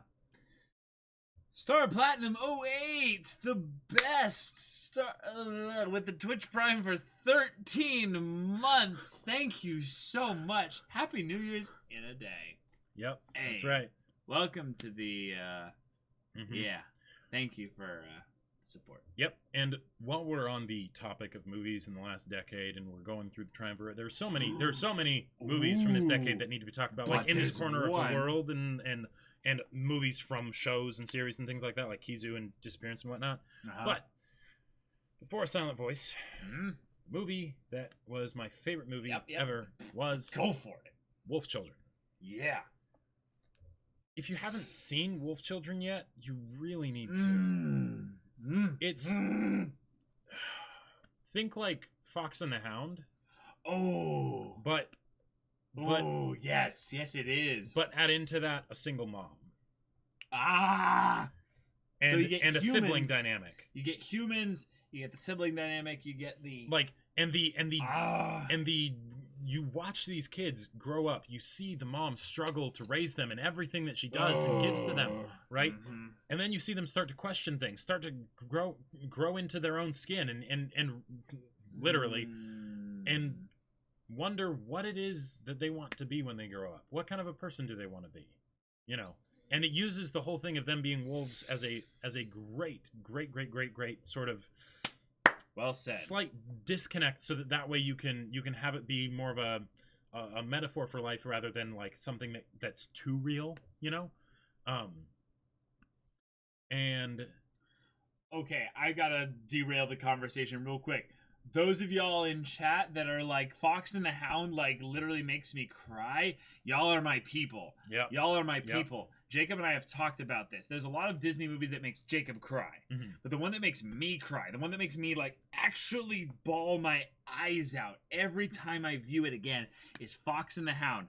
I don't know what it is because the movie is not that good in the context of the entire movie. Like if you take the entire movie for what it is, it's actually not as good as a lot of the previous or just some of the other Disney movies in that era.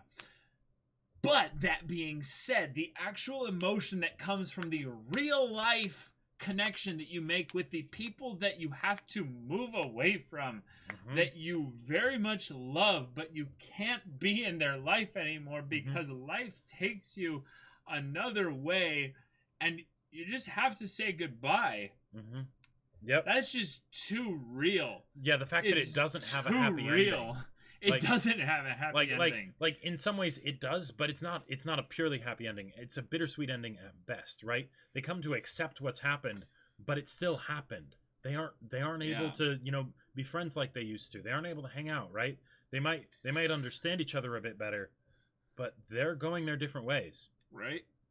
And Fox and the Hound is the movie that I will basically have as like the gateway of, do you want to see my emotion in the most rawest form and get connected with me via that emotion? You have to watch a Fox and the Hound with me and be okay with me just crying my eyes out, because I have too many real life stories that play out exactly like Fox and the Hound was, and there is no happy ending. 6-7 years later, there is no happy ending for it. Yeah, that's just That's just Fox and the Hound for you. But Wolf Children is so good. For me in particular, because it hits a lot of the same things as Fox and the Hound. The going your separate ways in life and how much that hurts, but how much it needs to happen and things like that. And for me, it also hit me at a point when I wasn't sure what I wanted to be, right? Because I was at a point where I was thinking I'm gonna be a computer programmer, right? Because I can do the math stuff, right? And that's a job that pays well, and it's a realistic thing, and it's a practical and all that stuff, right? But I also really wanted to be a writer because I loved stories. I loved stories so much, and I had this dream that one day maybe I could actually write a story, right? I could actually write a book. But that's unrealistic, right? It's not practical. But it was what I really wanted to do. Yeah, you go for it. And I watched Wolf Children because of an AMV from Zofilaris on YouTube. Fidelity AMV for Wolf Children. It's with Lauren Akalina's song King. And, this led me to the one that was the King AMV about the Into the Forest of the Fireflies Light. Which also was in this last decade, I think. But and I was sitting, like, the rest of my family was like watching a movie like in the TV room, right? And I didn't really want to do that because I'd found anime, right? And anime's better and it's faster and all this stuff, right? So I'm on my laptop on the couch in the living room, in the living room, right? Just right in the middle of everything. But no one else is there because they're downstairs, right? And I bawl my eyes out in every sense of, like, to the fullest extent of the phrase, right? Like, snotty, messy, blubbering, just bawling, fall apart bawling in the middle of the living room. No one, was there, thankfully. No one interrupted me or whatever. But that movie was one of the two big things that made me decide to do what I really wanted to do. And again, if not for that movie, like in the same way that if not for Attack on Titan, right? Because that's what started me on my anime journey. If not for this movie, this channel probably wouldn't exist. Because for ever since I've been a kid, I've seen people that look dead inside, where the dream and the fire and the spark that they had when they were a kid, they let die. They let everyone tell them that they were worthless, that they weren't going to be anything, that they had to be realistic and all that crap. And I desperately, desperately wanted to make sure that never happened to me, that I held on to it fiercely. Yeah. And this was something that came around and told me, yeah, it's okay to hold on to those things, even if you don't necessarily know how things are going to turn out, right? And yeah. Yep. Following your dream and an inspiration to just go for it is a good lead into Sora Yori. Oh boy, yeah. Oh, there's a lot of anime that have happened recently just because of the channel that have been ones that have really affected me in ways that I feel like I kind of need to mention now because they haven't been mentioned yet. But they're ones that are like, well, of course, this was something that really meant a lot to you. But I think it's almost perfect now because of how much alcohol is in me right now, and I'm very much enjoying the experience here going on the stream with you guys now. And that is that there are a lot of anime that talk about passion. And there are a lot of anime that talk about how much people in your environment will try to stifle said passion.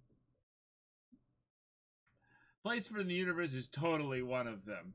But y'all know what I'm really talking about now. MHA. You know, Haikyuu. no, it's freaking Haikyuu, y'all. Yeah. Like this is the anime that meant so much to me beyond the immediate sense of what a sports anime is. Like Haikyuu is in a lot of ways the model sports anime for a lot of people.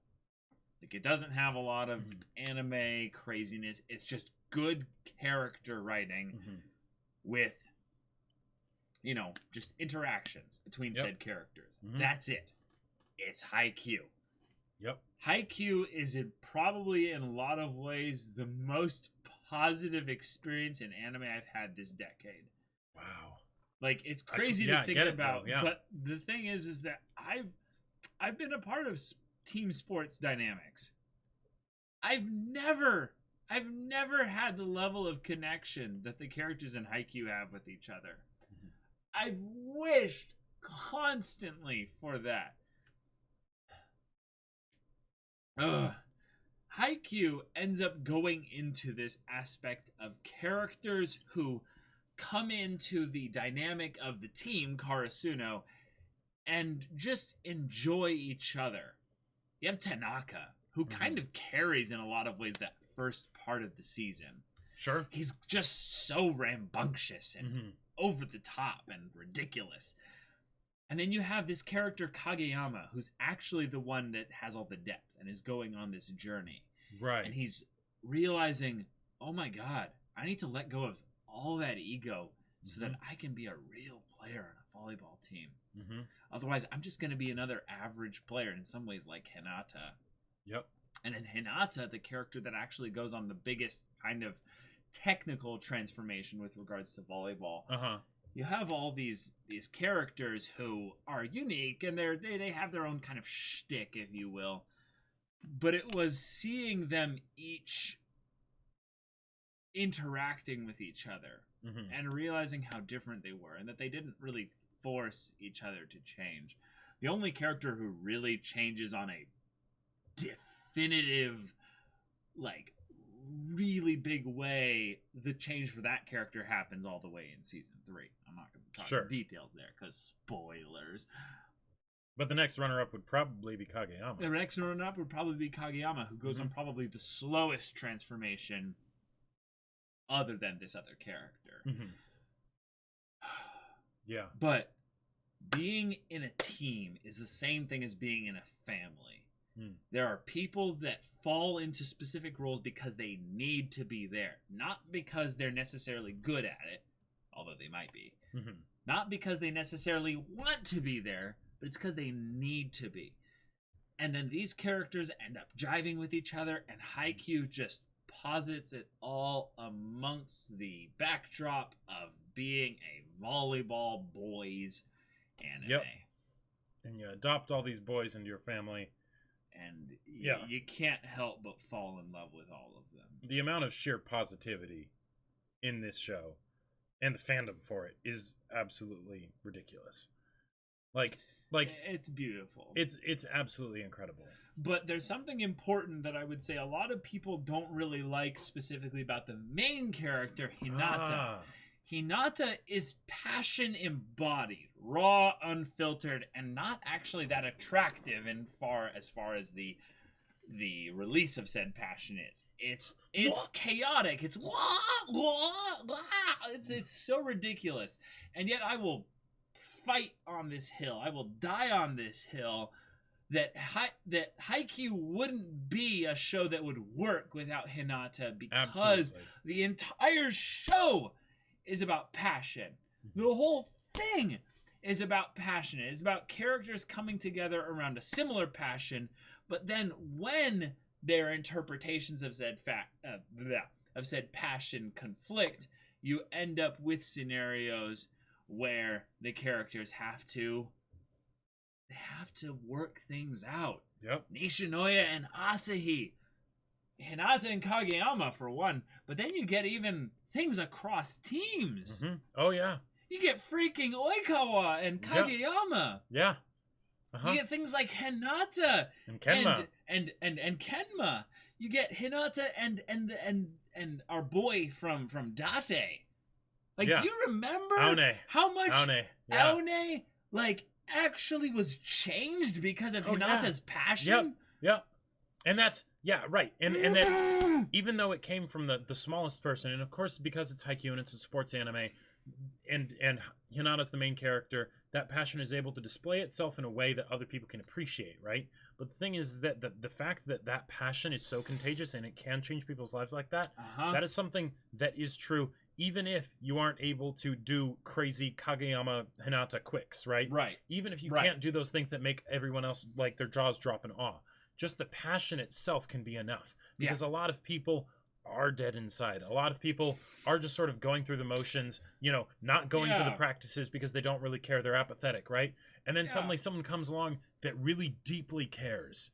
Yeah. Even if it's not even something that they care about.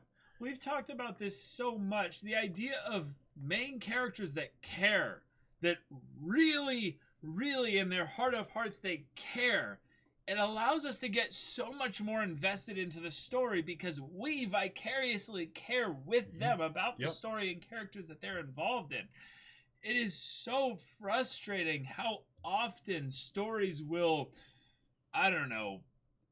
escalate, or not escalate, prop up those characters that are just, I just don't care. I'm so deep and multifaceted because I don't care about all these things. And yet people will just go off like talking about how like Hinata is like the worst part about Haikyuu. I know what they're talking about here, but if you ignore the passion, if you ignore the passion that actually spurs every character in Haikyuu, season 2 is a big point about this actually, towards their goal, towards moving forward, it's just it's so big. And while in terms of storytelling it's a lot of tropes kind of worked in a good execution way, I personally do not care about my bias towards characters that care way too much. Yeah. Because it's like therapy for me. Yep. I love the idea of being willing to care so much about things and not worry about how people see that level of care. It's just important. I don't know. But the other one, the Place Further in the Universe, this is one of those other ones that I feel like I can show to absolutely anybody. Now, there's no dub for it, and the dub would be very hard to do given the nature of the show and the dialogue being so fast and snappy. But as far as the subject matter, the fact that I can show it to anybody, right? And it, again, has that feeling of something that can be applied so directly to people's lives, because oftentimes people just need to take a trip. And if that's not in the cards for you, totally. But to have something that you're going after, and you think, this is probably impossible. But what if it's not? What if it's not? And what if I could find some people that are also going after, even if it's not the same thing, right? But they're going after their own thing. And that it really is amazing. Even if it's something as simple as going on a trip, right? And just as a testament to storytelling, like, and anime as a medium, because that show is so compact. Like, like we love the one core anime. We love the long anime too, right?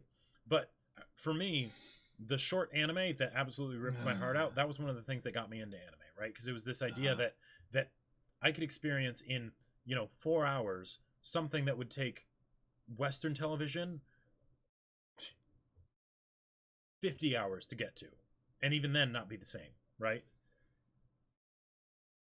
I absolutely love this show.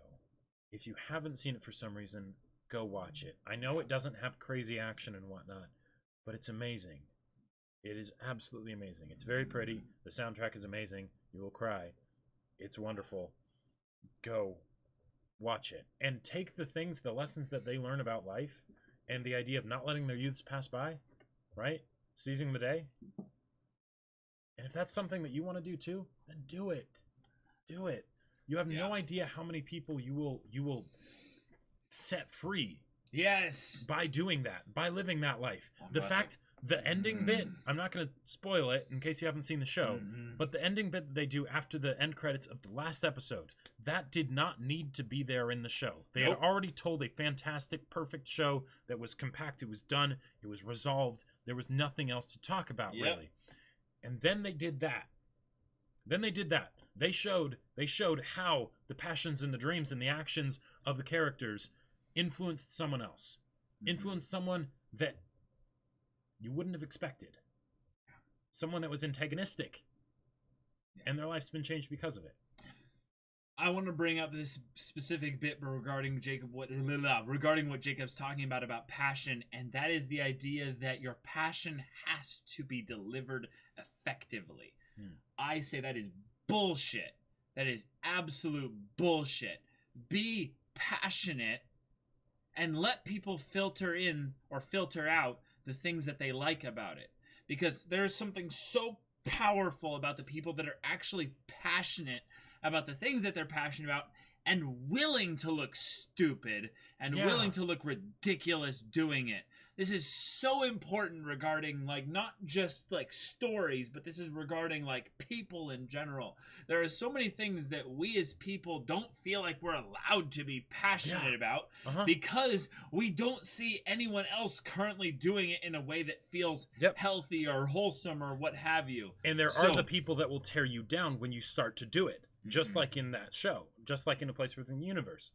But there are also the people that are silently cheering for you. Yeah, they're hoping that you do. They're praying that you do it, and that you actually go the distance. And then you don't give up, because then maybe there's a chance for them, and they're not willing to risk it until they see someone else do it. Yep. Hibike Euphonium is just a good common case study on anime and passion. Nobody wins a poll someday. Yeah. Pyrus Jet, thank you so much for that. I have heard plenty of things about Hibike Euphonium. It is one that I think is very much on our radar for the next year. There is a sequel movie that for Hibike Euphonium that was done by the same people that did A Silent Voice, down to the music, the director, the art designer. Wow. I'm pretty sure. Yeah. I almost watched it when I was at Anime Expo, but I realized that it's a sequel. So I'm not gonna watch it. Okay. Well, y'all who are here right now and are able to at the very least kind of hear what I'm saying there, 2020 I'm really excited for. I'm really excited for it because it has nothing to do with whether or not the context of the year has anything actually good with regards to it. It's another year where I get to connect with my passion with you guys. And I'm really happy about that. Yeah. And I'm a little bit inebriated at the moment. But if anything, that means is that I'm being super honest with all of you guys. Yeah. So I love you guys. Thank you so much for watching this stream. Thank you so much for supporting me and Jacob. Thank you so much for 2019. And I can't wait for 2020. Yep. And Jacob, I don't have anything else to say other than let's freaking do this, y'all. 2020 is going to be fantastic. Yep. The one thing that I will say is that there were a lot of anime that we didn't get to go through because it's just, there's a lot and it would take way too much time. There's a lot of honorable mentions here. So, Anohana, he hasn't seen this yet, but it's amazing. I got my dad to see it. It's fantastic. Vinland Saga, because of course. Yeah, we haven't finished it yet, so that's why it didn't get mentioned. Yeah. One Punch Man. Yep, One Punch Man. Hunter. Mm-hmm. Violet Evergarden. Hero Academia. Yeah, Violet Evergarden. Nichijou. Yep. What else didn't get mentioned here? We talked about that for a little bit. Sangatsu. Yeah. After the Rain. Yep. That one got mildly mentioned a little bit. Saga of Tanya the Evil legitimately had me much fun. rolling with so fun. Much fun. Yeah. After that one there. We already talked about ReZero. Psycho-Pass. Oh Psycho-Pass first season of Psycho-Pass. Oh boy. Was showcasing how classy and how smart a lot of anime can be. And that's probably our honorable mentions for the last. And that doesn't mean that any of them in particular are less than others in our minds. It's just there's a lot of anime, and I'm sure we missed some even so. But there's a lot of anime, and we don't have time to go through them all. Oh yeah, we totally mentioned Madoka. Yep, Madoka. Yes, we mentioned Madoka. Fantastic. Absolutely. Oh. Wow. All right. This has been fun. I really enjoyed this stream. I hope I enjoy this stream looking back on it 24 hours from now. Yeah. But y'all, if you want to see the next streams we've got coming up, be sure to check out our One Piece read-through streams tomorrow at 3 p.m. Pacific time. Mm-hmm. The last stream of 2019, where we go all out on the voices for these characters. Yep, we have a lot of fun. So much fun. It's going to be such a good time. Yep. We've got gaming streams. Yes, and all our streams are at 3 p.m. Pacific Standard Time, by the way. Yes. All at the same time. We did one exception for One Piece because of Christmas stuff, but that was a one-time thing. So it's going to be at the regular time tomorrow. And then on Thursdays, I do gaming. I'm going through Yakuza 0 right now. I'll have to figure out when to fit in Komi Volume 4 after the game's done or something like that. Right. And then Caleb's. On Friday, I'm going through Nier Automata, and I did figure out a lot of things with regards to the actual logistics of doing a PC port playthrough of Nier Automata. It is a little bit tricky. It involves a little bit of shenanigans. But so far, I have been making a lot of progress in that, so looking forward to seeing you there on Fridays at 3 p.m. Pacific time. And then on Mondays, we do more of this. Yep. We chat with y'all. We talk anime. We talk stories. We talk whatever. Looking forward to seeing you there for more of those. But hey, 2020, y'all, it's going to be awesome. It's going to be crazy, but it's going to be awesome. So looking forward to seeing you there for that. Jacob, tell them about your book. Oh, yes, that's right. Tell them about your book. This also happened in 2019, so awesome. But yeah, that dream I had of being a writer, it happened. Self-published, granted, but it happened. So it's a sci-fi novel called Battle Lines. I think it's pretty great. It's available on Amazon in both hardback and ebook. Pretty fantastic. Link in the description of all our videos. If that's something that interests you, go check it out. Yeah. All right, y'all. So be sure to stay tuned to all of our streams via following, subscribing, getting into our private Discord via Twitch sub or Patreon. Set up there. But we'll see you all in the next one. But until then, we're Semblance of Sanity. I'm Caleb. I'm Jacob. And we'll see you all next time. Wow, that was definitely a first. Oh my God, that was so much fun. I think you're going to have an interesting time looking back on this stream. Later. I am so happy I did this. Personally, hey, I drank 2/3 you drank of a so much water. 2/3 of so a much gallon of water. Yeah. But y'all who think whatever. Well, and also, it was a lot of fun seeing just how much I made you drink by going on my domestic girlfriend rant. That did my heart a lot of good. I will say, oh wow, there. Chug, chug, chug. Done. Get good. Drunk Dojin readings when? Oh boy. All right. And now the commercial is about to end, so we're going to need to end this pretty soon. Yep. So Jacob, spoiler alert, things go into plot twisty territory in Battle Lines, right? Oh yeah, it totally does.